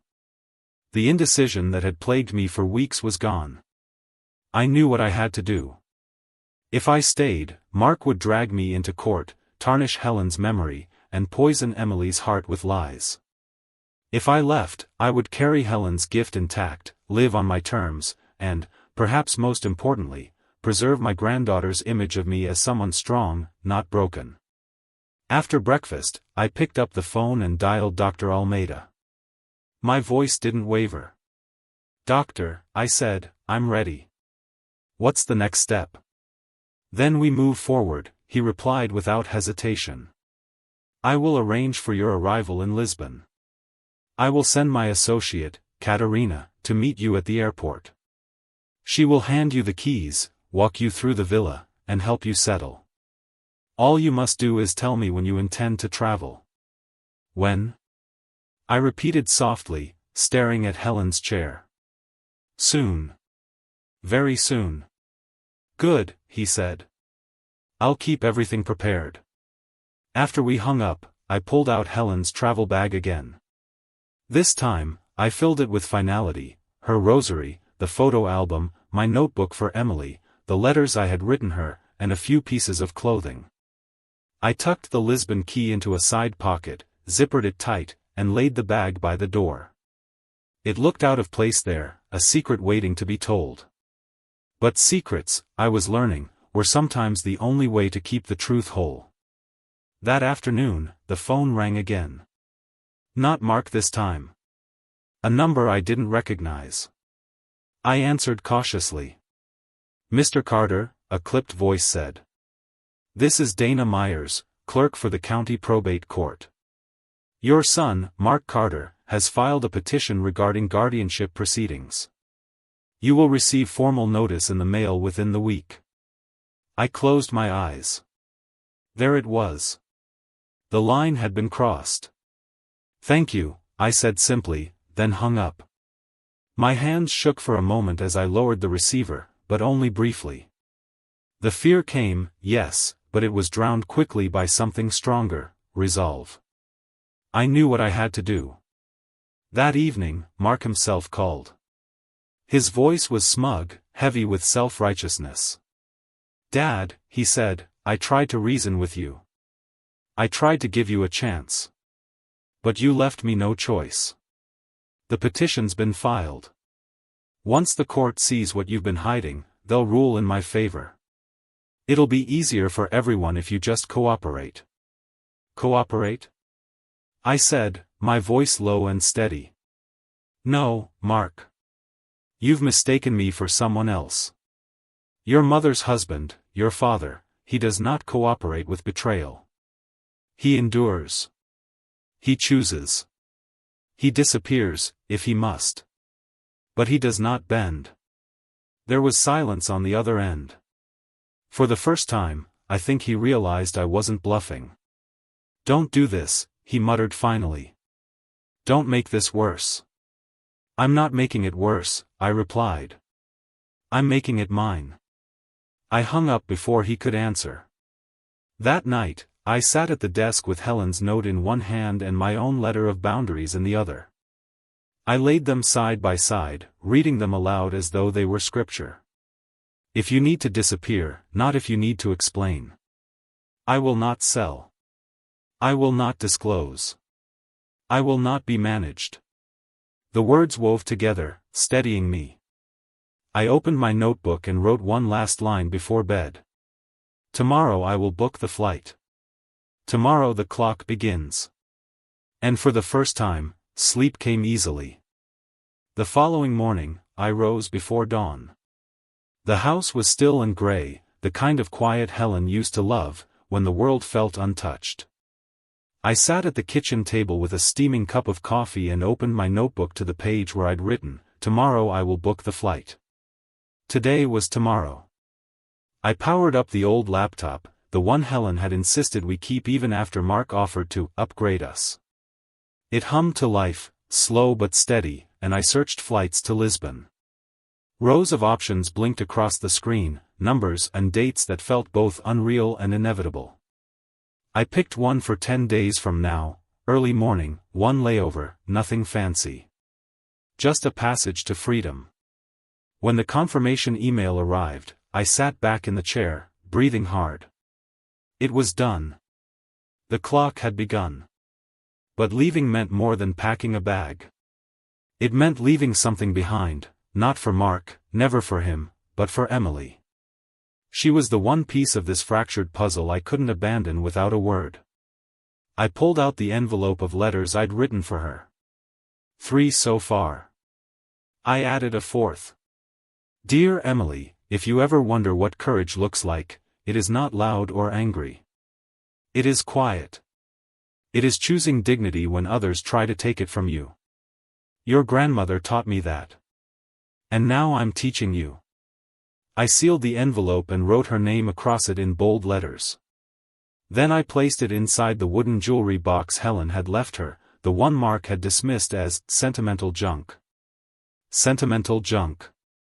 That box held more value than all the spreadsheets in his folder. That afternoon, Mark came by unannounced, again. He didn't even bother to mask his irritation anymore. His voice was clipped, his movements sharp. "Dad," he said, "the court will contact you this week. Don't fight it. It'll only make things worse. Just sign what needs to be signed, and we'll take care of the rest." I looked at him steadily, my voice calm. "You've already made things worse. You've turned grief into a battleground. You've poisoned your own daughter's ears with whispers about me.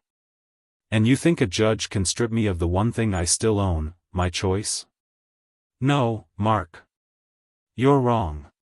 His face flushed. "You're delusional. You think you can hide forever? Courts find everything. They'll find Portugal. They'll find it all." I leaned forward, resting my hands on the table. "Maybe they will. Maybe they won't. But let me tell you something, son, I'm not hiding. I'm protecting. There's a difference. And one day, when Emily is old enough, she'll understand that. She'll know I stood, even when you tried to bend me. He opened his mouth, but for once, no words came. Just a bitter shake of his head. "You're throwing your life away," he muttered before storming out. I watched him go, my chest heavy but unbroken. When the gravel crunch of his car faded, I sat back down, hands steadying themselves on the table. That night, I placed Helen's travel bag by the door, fully packed. I tucked the Lisbon key into an inner pocket, the letters for Emily into the jewelry box, and the boundary letter into the drawer beneath Helen's note. 2 legacies, one for the granddaughter who still believed in love, and one for the son who had forgotten what it meant. Before bed, I stood in Helen's sewing room, the soft moonlight spilling over her unused fabric rolls. "I'm keeping my promise," I whispered. "You told me not to explain. So I won't. I'll simply go." And for the first time, I felt peace settle over me, not the fragile peace of compromise, but the firm, unshakable peace of decision. 10 days. 10 days until Lisbon. The next few days passed in a rhythm of preparation, quiet and deliberate. I spent mornings walking through the house, touching the walls, the furniture, the worn edges of Helen's books. It felt like saying goodbye, though I never let myself think of it as final. Evenings, I sat at the table writing, letters, notes, memories, each one a small thread I hoped would tie Emily to me even if distance pulled us apart. But peace never lasted long with Mark. On the 4th day, just after dawn, I was jolted awake by a loud knock at the door. It wasn't Mark's knock, which was always hurried and impatient. This one was firm, official. When I opened the door, 2 uniformed officers stood on the porch. "Mr. Carter?" the taller one asked. "Yes. We've received a wellness request regarding your safety and competency. Your son expressed concern that you may not be managing your affairs properly. We need to ask you a few questions." I felt heat rise in my chest, but I forced a calm smile. "Of course. Come in." I led them into the living room. One officer sat, notebook in hand, while the other glanced around as though inspecting the house. "Do you know what day it is, sir?" the one with the notebook asked. I smiled faintly. "It's Thursday, June 14th. The clock above your head is 5 minutes slow." He blinked, then nodded. "And who's the President of the United States? Whether I like him or not?" I said dryly. "Yes, I know who he is." The younger officer smirked at that, scribbling in the notebook. They asked a few more questions: my age, my address, the name of my granddaughter. I answered each calmly, steadily, with a clarity that made even them seem embarrassed. Finally, the taller one cleared his throat. "You seem perfectly competent, Mr. Carter. We'll note that in our report. Sorry for the intrusion." I walked them to the door. "No need to apologize. But next time, tell my son that if he wants to question my mind, he should do it to my face, not through you." They left, their patrol car rumbling away. I shut the door and leaned against it, shaking not from fear, but from rage. Mark had dragged law enforcement into his campaign. He wanted me humiliated, treated like a doddering old man who couldn't tell up from down. He wanted a record, something to use in court. But what he'd gotten instead was proof of the opposite. That afternoon, I called Robert Whitfield, my lawyer. I told him what happened. He chuckled grimly. "Well, Lonnie, if this goes before a judge, that report will be Exhibit A in your favor. Mark's digging his own grave here." "I'm leaving soon," I told him quietly. "Lisbon." There was a pause, then a soft sigh. "Helen always said you two had wanderlust. If that's what you need to do, I'll make sure everything here stays in order. No one can touch the house as long as you've willed it properly. Thank you, Robert. For everything." That evening, I opened Helen's jewelry box and tucked the envelope for Emily deeper inside, beneath her grandmother's locket.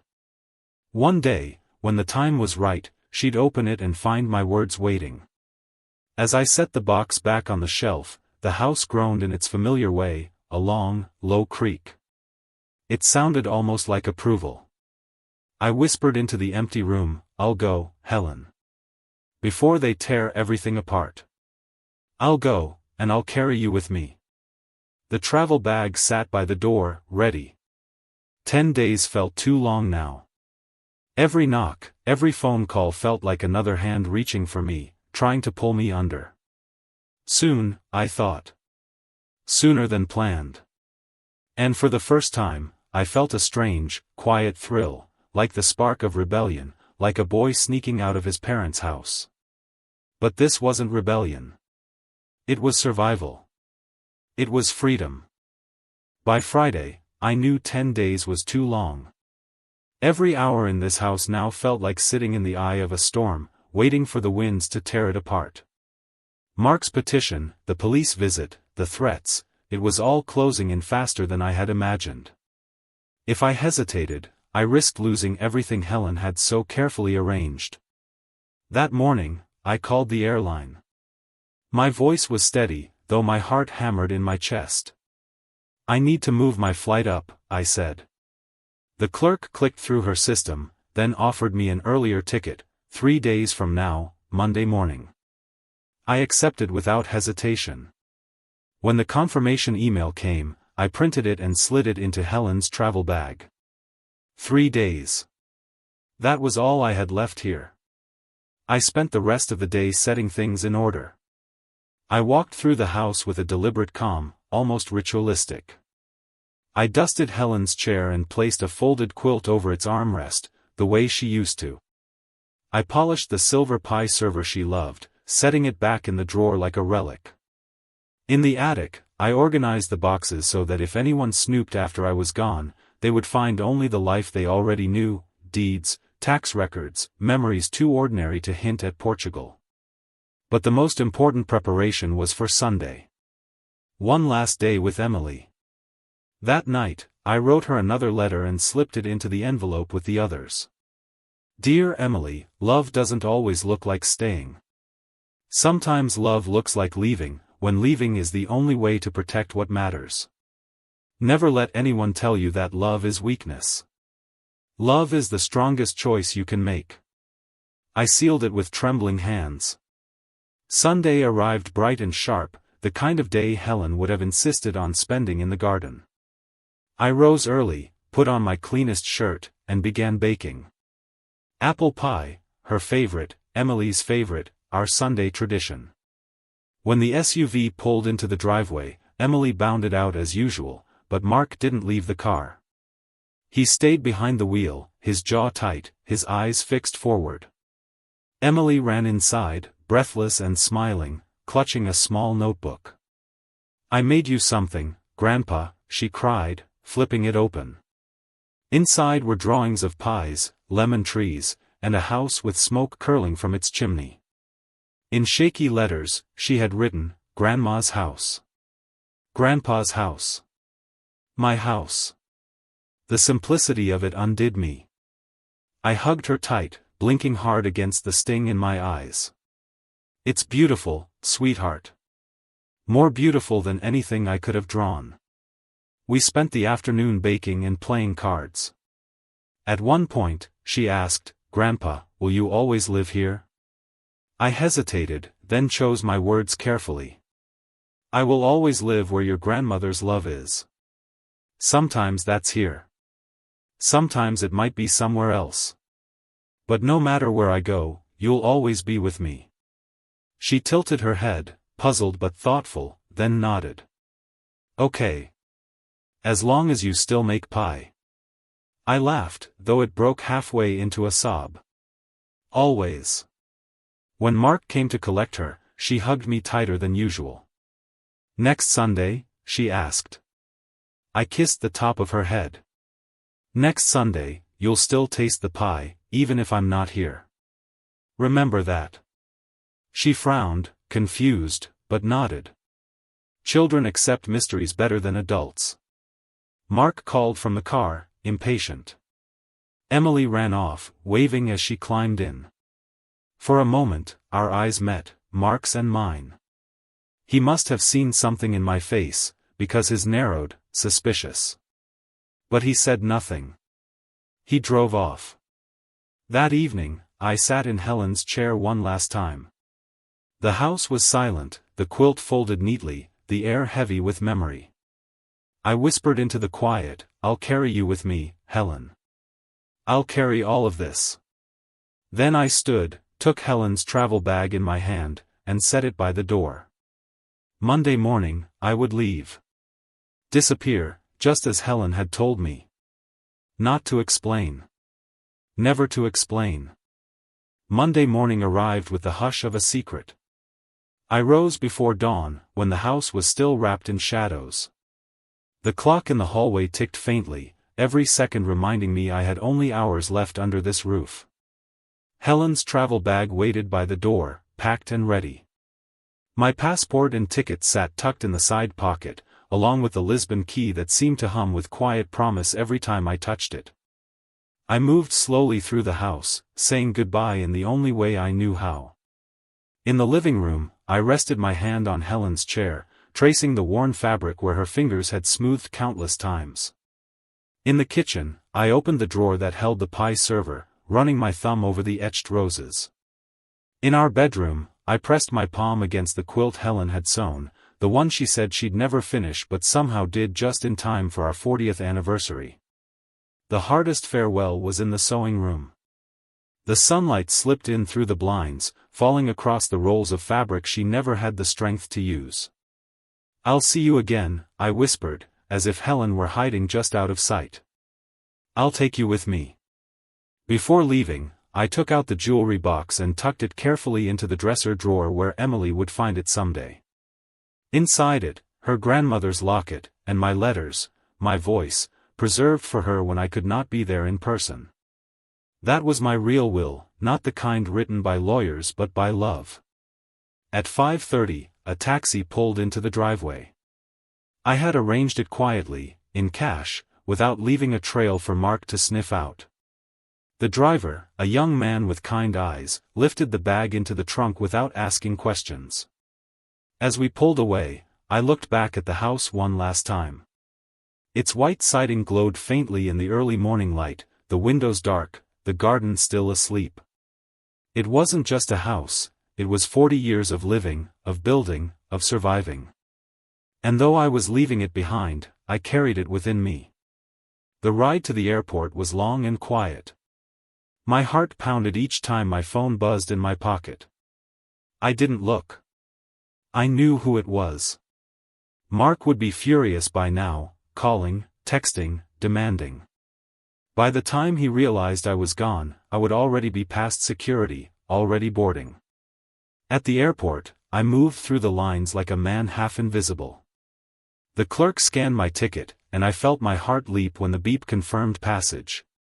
In the waiting area, I sat by the window, staring at the plane that would carry me across the ocean. The air smelled of coffee and jet fuel, sharp and alive. When the time came to board, I stepped onto the plane without looking back. The seatbelt clicked shut with a finality that felt almost sacred.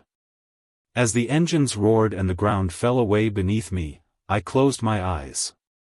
For a moment, fear clawed at me, fear of what Mark might do, fear of leaving everything I had known. But then Helen's voice came to me, clear and steady, as if she were seated right beside me. "If you need to disappear, not if you need to explain." I opened my eyes and whispered, "I hear you, Helen.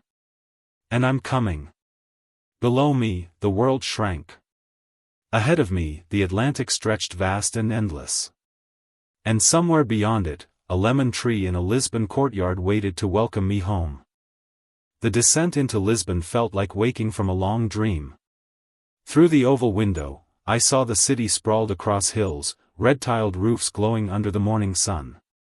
The Atlantic shimmered beyond, endless and blue, as if waiting to swallow all my fears. When the plane touched down, my chest tightened. It wasn't fear anymore, it was awe, and the trembling recognition of stepping into the life Helen had prepared for me. At baggage claim, a woman approached me. Tall, poised, with dark hair pulled neatly back, she carried a leather satchel and held a small placard with my name on it. "Mr. Carter?" she asked, her voice soft, tinged with an accent. "Yes. I'm Katerina," she said, extending her hand. "Dr. Almeida's associate. I'll be taking you to the villa." Her grip was firm, reassuring. She spoke with the efficiency of someone used to guiding people through transitions, but her eyes were kind.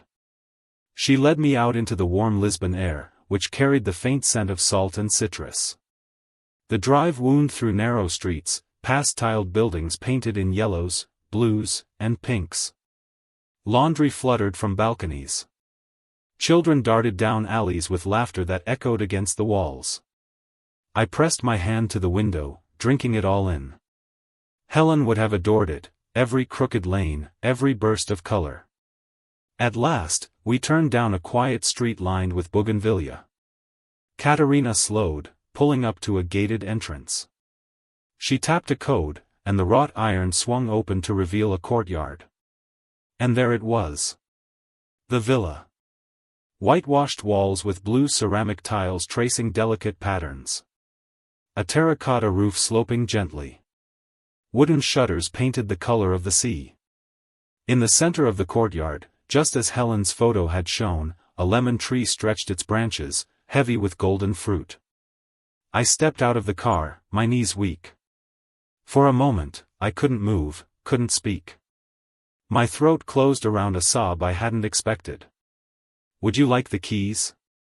Katerina asked gently. I nodded.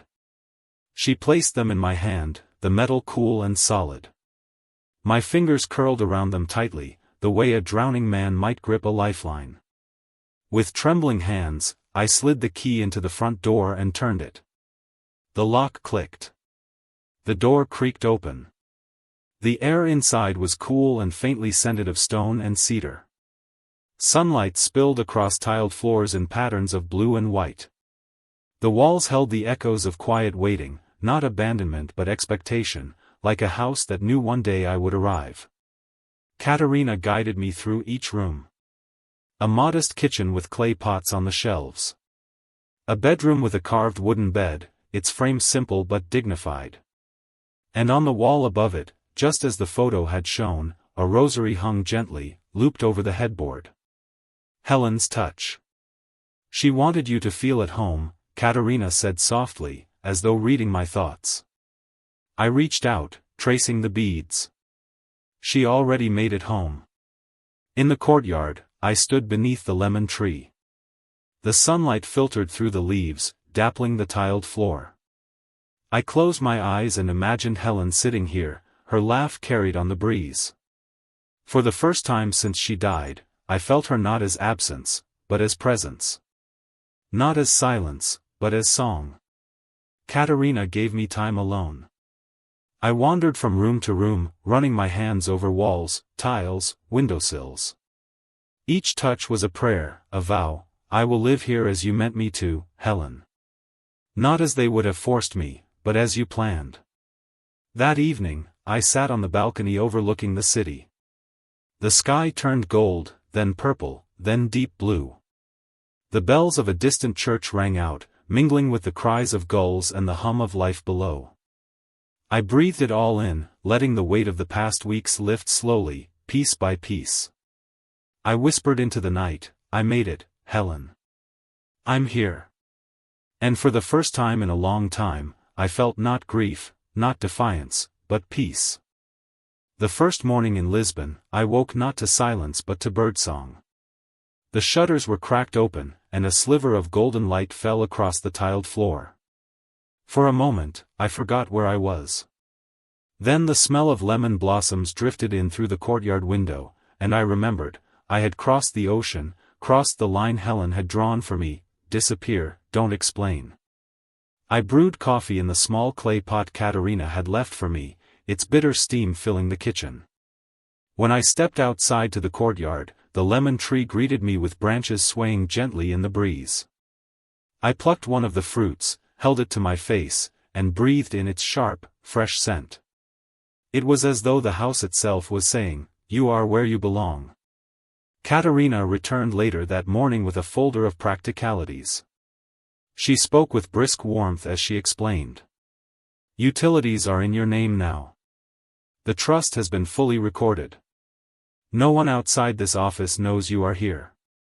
If you wish, we can arrange for a bank account, local phone, even a doctor nearby." I nodded, absorbing it all. "Helen thought of everything," I murmured. "She did," Katerina said. "She left notes for me as well. She wanted me to tell you, live slowly. Eat bread with your hands. Watch the sea every day, even if only from afar." The words broke me open. I pressed a hand to my face, swallowing hard. She gave me space, her presence quiet and respectful. By afternoon, I walked the neighborhood. Narrow streets paved in cobblestone, pastel houses with laundry hanging out to dry, old men sipping espresso at corner cafes. No one here knew me as the grieving widower under siege by his own son. No one looked at me as a ledger to balance or a burden to manage. Here, I was just another soul carrying his life in the lines on his face. That evening, I wrote another note for Emily. "Dear Emily, today I walked streets filled with color and laughter. I wish you could have seen them. Sometimes the world is bigger than the battles people try to trap you in. Remember that. When others push you to live small, step outside and see how big life can be." I tucked it into the growing stack of letters. One day, she would know. But peace in Lisbon did not erase the storm back home. I had left my American phone on, though muted. By the second day, it vibrated constantly, missed calls, voicemails, texts. Mark's number over and over, each message angrier than the last. "Dad, where are you? This isn't funny. The court date is set. You need to answer. If you think running will solve this, you're wrong. Everyone will know what you've done." I didn't respond. Every word he sent only confirmed what I already knew: I had made the right choice. Disappearing wasn't cowardice. It was the only way to keep dignity intact. On the third day, I called Robert Whitfield from a Lisbon payphone, not my cell. His voice carried across the line like a rope thrown across the sea. "Lonnie, where the hell are you? Mark's in a frenzy. He went to your house and found it empty. He called me, demanding answers. I told him nothing, of course. But he's convinced you've lost your mind." I chuckled softly. "Funny thing about sanity, Robert. It feels clearer than ever here." "Good," he said, lowering his voice. "Stay wherever you are. The petition won't stand without you present. The judge will throw it out when you don't appear, especially with that wellness report in your favor. Mark's making a fool of himself." I thanked him, then hung up before he could ask questions I couldn't answer. That night, I stood on the villa's balcony, the city lights twinkling below like scattered stars. The sea stretched black and infinite beyond the hills. "I'm free, Helen," I whispered. "He can't touch me here. Not anymore." But freedom wasn't just escape. It was presence. Tomorrow, I decided, would sit in the courtyard with bread and coffee, and I would listen to the lemon tree as if it were Helen herself, reminding me that dignity isn't given. It's taken, defended, lived. And I would live. Lisbon folded around me like a warm shawl. By the end of the first week, I had begun to slip into the rhythm Helen must have imagined for me. I woke early, opened the shutters, and let the light pour in across the tiled floor. The morning smelled of bread from the bakery down the street, and I'd walk there with a few coins in my pocket, returning with a loaf still hot enough to sting my fingers. I found a small cafe 2 blocks away where the old men nodded at me after the second visit, as if I'd passed some unspoken test. I didn't understand most of their Portuguese, but I understood the way they lingered over tiny cups of espresso, talking with their hands, unhurried. I began to linger too. Back at the villa, I spent afternoons in the courtyard beneath the lemon tree. I would peel the fruit, slice it into water, and sip slowly while writing letters to Emily. Every letter felt like stitching a thread between us across the ocean. Dear Emily, today I watched an old woman feed the pigeons in the square. Everyone laughed at her, but she laughed too, as if the whole city were in on the joke. That's what love looks like, it laughs even when others don't understand. Each evening, I walked the neighborhood, the cobblestones uneven beneath my shoes, the tiled buildings glowing in the dusk. Children played soccer in the alleys, and I thought of Mark at that age, before ambition hardened him, before fairness became his excuse for greed. For a moment, I almost pitied him. Almost. But pity evaporated when I checked my phone. Though I never answered, I still read the messages. Dad, the judge postponed the hearing, but you can't avoid it forever. You're embarrassing yourself. Everyone thinks you've lost it. If you don't come back, you'll regret it. You'll lose me. You'll lose Emily. That last one nearly broke me. Not because of his threat, but because I knew it was already untrue. I hadn't lost Emily. In fact, I was closer to her in these letters than I had been in years. She was the reason I wrote, the reason I fought, the reason I refused to bend. Still, his words stung. That night, I couldn't sleep. I sat on the balcony with a glass of port Katerina had left me as a welcome gift, and I stared at the lights shimmering across the river. Am I a coward? I asked the night. Did I run instead of fight? But then I remembered Helen's note. If you need to disappear, not if you need to explain. Disappearing wasn't surrender. It was strategy. She hadn't asked me to win arguments or to explain myself in courtrooms. She had asked me to preserve dignity. To choose silence over humiliation. To protect what mattered by stepping away. The next morning, Katerina stopped by with groceries and papers from the bank. She smiled when she saw the letters stacked neatly on my desk. For your granddaughter? She asked. Yes, I said softly. She's the only one who deserves the truth. Katerina nodded. Then she will know you, not through courts or rumors, but through your words. That is worth more than any inheritance. Later that day, I wrote another note for Emily.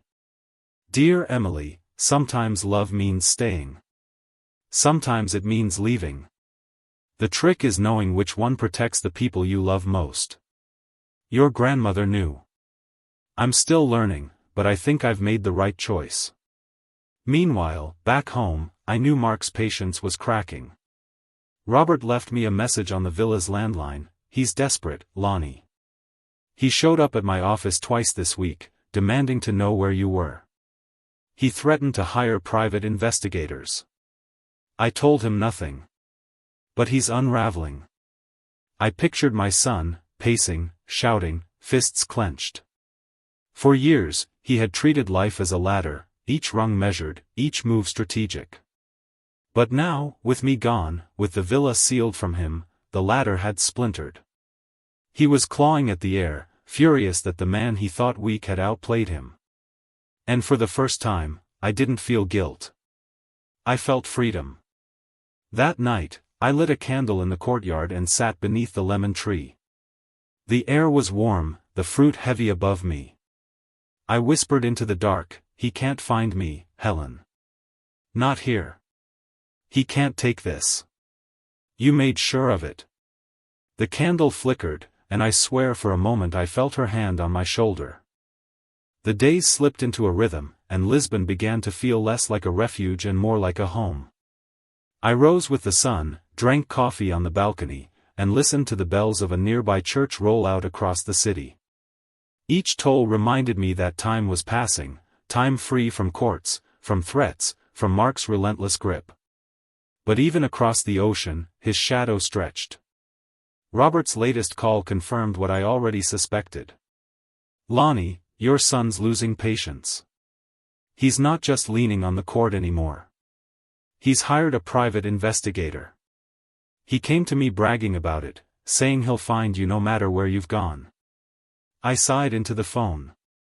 Let him spend his money. He'll be chasing smoke. Robert chuckled dryly. That villa's locked up tighter than Fort Knox. The trust can't be touched. Still, brace yourself. He's not going to give up easily. I thanked him and hung up, then sat at the courtyard table beneath the lemon tree. I squeezed juice from one of the fruit into a glass of water, the tartness shocking and alive on my tongue. Helen had left me more than property, she had left me this, the taste of survival, of life lived deliberately. Yet even as I soaked in Lisbon's rhythms, Mark's obsession gnawed at me. He would drag Emily into it eventually, I knew it. Already, her last phone call to me had carried a nervous edge. Daddy says you're hiding. Are you hiding, Grandpa? She'd asked, her voice small, uncertain. I'd answered gently, I'm not hiding, sweetheart. I'm just living where I can breathe. One day you'll understand. That night, I wrote her another note. Dear Emily, sometimes people confuse love with control. They think protecting someone means managing them, deciding for them. But real love lets people breathe. It gives space. Remember that when others try to hold too tightly. I sealed it, adding it to the growing stack. Meanwhile, life in Lisbon opened itself to me in unexpected ways. Katerina introduced me to her uncle, who ran a bakery near the river. He insisted I try his bread fresh from the oven.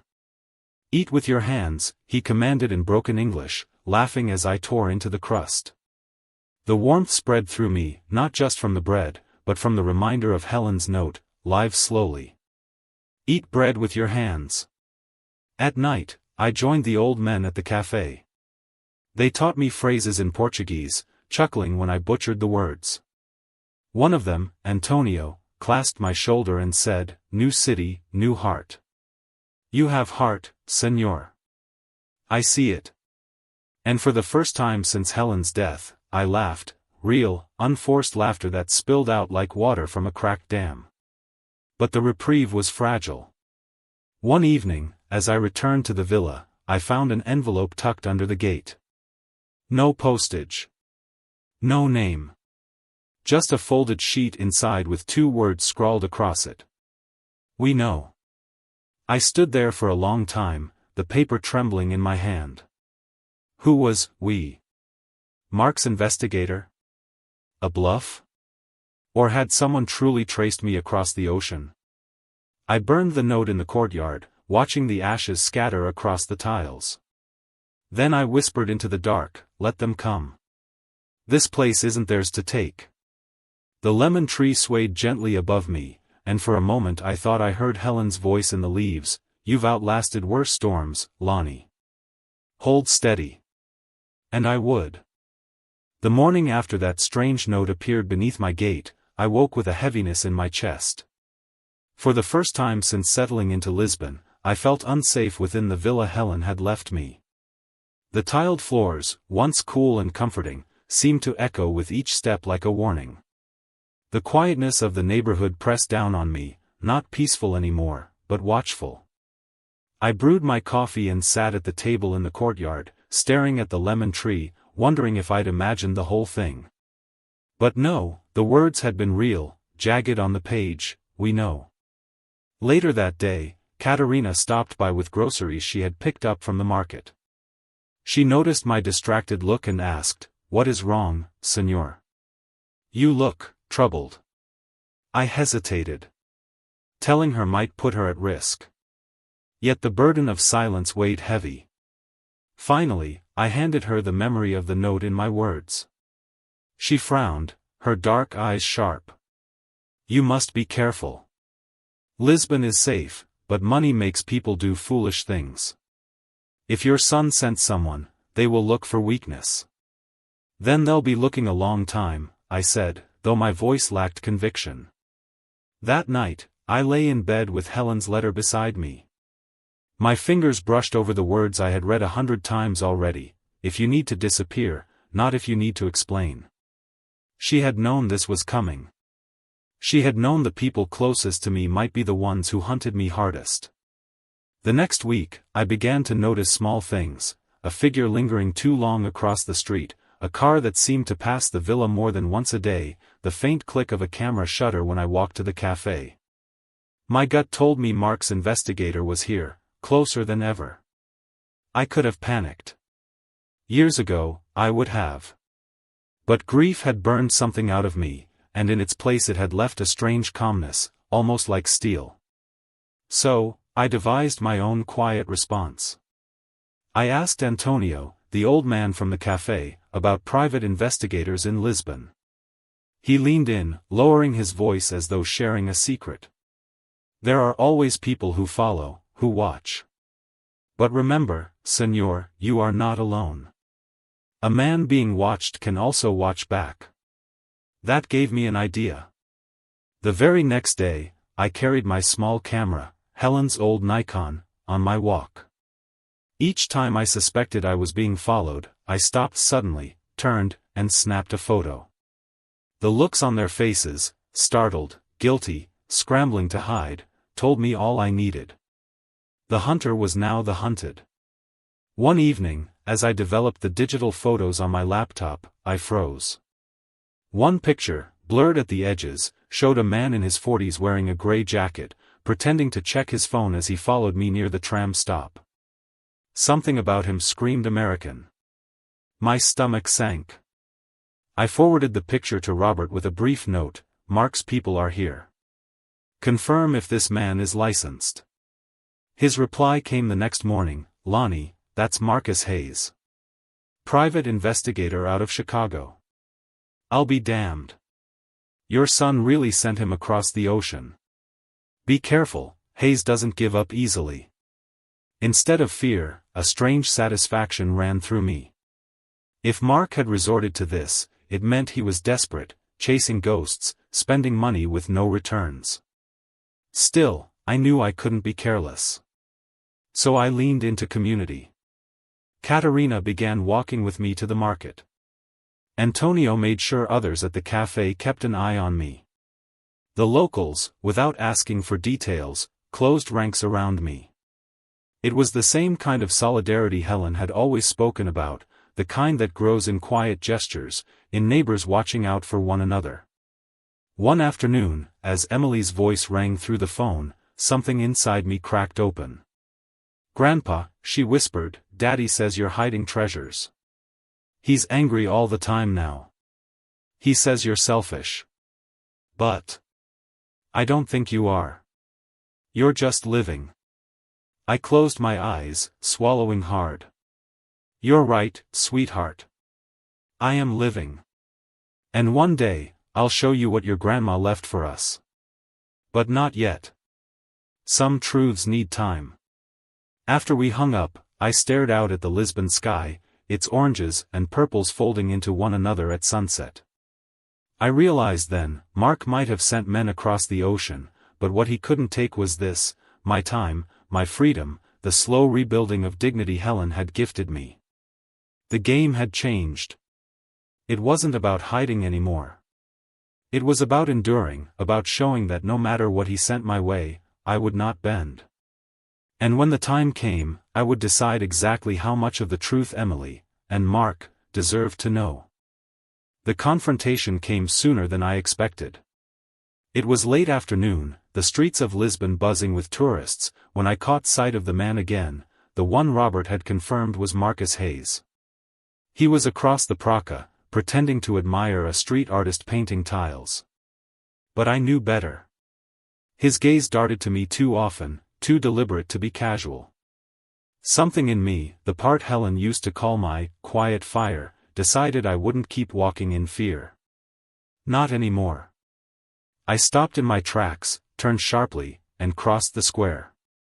My shoes echoed against the cobblestones as I walked straight toward him. For the first time, he was the one who looked unsettled. "Marcus Hayes," I said firmly when I was close enough. His eyes widened, just a flicker, before his professional mask slid into place. "Sir, I think you've mistaken me." "Don't insult my intelligence," I cut him off, voice low but steady. Chicago investigator, sent by Mark. I've got your picture. I've got your name. You've been following me for weeks. The artist glanced at us curiously, but Marcus gave him a stiff nod and motioned for us to walk. We slipped down a quieter alley, tiled walls gleaming blue in the setting sun. What do you want? I demanded. He sighed, running a hand across his jaw. Look, Lonnie. I'm just doing my job. Your son wants to know where you are, what you're hiding. He thinks there's money. A lot of it. Maybe properties. He doesn't believe you just disappeared into thin air. And what do you believe? I asked, my eyes narrowing. Hayes hesitated. For a moment, the mask cracked. Honestly? You're not living like a man hoarding millions. I've tailed enough people to know. You buy groceries, you walk the same route, you talk to neighbors. That's not the life of someone hiding gold. Because there isn't any gold, I said, my tone heavy with exhaustion. Only memories. A woman's gift that your client doesn't deserve to touch. His gaze softened, but only for a moment. Still, Lonnie, he's paying me. And if I don't report something back soon, he'll send someone else. Someone less patient. The weight of his words pressed down on me. Helen's letter echoed in my mind. If you need to disappear, not if you need to explain. I stepped closer, my voice firm. Then tell him this, I'm alive. I'm not hiding anything he deserves. And if he sends another man after me, I'll make sure the law knows he's crossing borders to harass his own father. I've got proof now, you, in Lisbon, stalking me. I can turn the tables any time I want. For the first time, Marcus Hayes looked genuinely shaken. His lips pressed into a line, his posture stiff. You're not a fool, I'll give you that. But you should be careful. Mark's obsession is growing. Men like him, they don't stop until they're forced. I know, I said quietly. That's why I'll stop him myself. We stood there in silence, the cool Lisbon breeze rushing between us, the faint sound of a fado singer drifting from a nearby tavern. Finally, Hayes turned on his heel. I'll give him the bare minimum, he muttered. But Lonnie, this won't be the end. I watched him walk away, disappearing into the crowd. My heart thudded, but not with fear. With resolve. For the first time, I felt the tide turning. Mark thought he was tightening the net around me, but he didn't see the truth. Every move he made only pulled me closer to exposing him. Helen had been right. This wasn't about hiding forever. It was about endurance, holding steady until the right moment to strike. And when that moment came, I wouldn't just defend myself. I would end this war between father and son, once and for all. I sat at my small wooden desk by the balcony that overlooked Lisbon's evening skyline. The city glowed with warm lantern light, the Tagus River shimmering like a ribbon of silver in the distance. Helen used to say twilight was when secrets whispered the loudest. Tonight, her words felt truer than ever. For months, I had been running, dodging Mark's demands, his anger, his obsession. But after meeting Hayes face to face, something inside me shifted. The man had been right about one thing, Mark would never stop. His greed had turned into an addiction, a sickness that devoured any memory of love between us. If I stayed on defense, I'd eventually lose. But if I moved first, if I chose to fight, I could end this on my terms. I opened the safe Helen had insisted we install, the one hidden behind a false panel of books. Inside lay the documents she had left in my care, the Lisbon villa deed, the trust paperwork, and her handwritten notes. My hands trembled as I pulled out the last letter she'd written before she passed. Lonnie, if the day comes when Mark turns against you, remember this: protection is not silence. Dignity is not surrender. You don't have to strike in anger, but you must never let him strip away what we built together. Use wisdom. Use patience. But if needed, use the truth. The truth. That was my weapon. I spread the papers across the desk, studying them like a general before a battle. Helen had been meticulous. The villa wasn't just in my name, it was placed into a carefully designed trust under Portuguese jurisdiction. Neither Mark nor any other family member had legal claim. Not now, not ever. And the trust had one fascinating clause: should I choose, I could donate or reassign the villa in ways that bypassed heirs completely. Helen had left me a fortress, but also a sword. I called Robert the lawyer the next morning. His voice, always calm and deliberate, carried a new intensity when I told him I was done hiding. "Mr. Coleman," he said, "you've been wise to endure, but yes, now it's time to prepare your counterstroke. We have options. We can document harassment, prepare restraining orders, strengthen your trust's privacy protections, even launch preemptive legal moves. Mark expects you to cower. He won't expect you to take the field."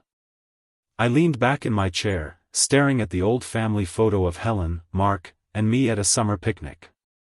My wife's eyes sparkled with warmth, Mark's young face was full of joy before greed corroded it. A lump rose in my throat.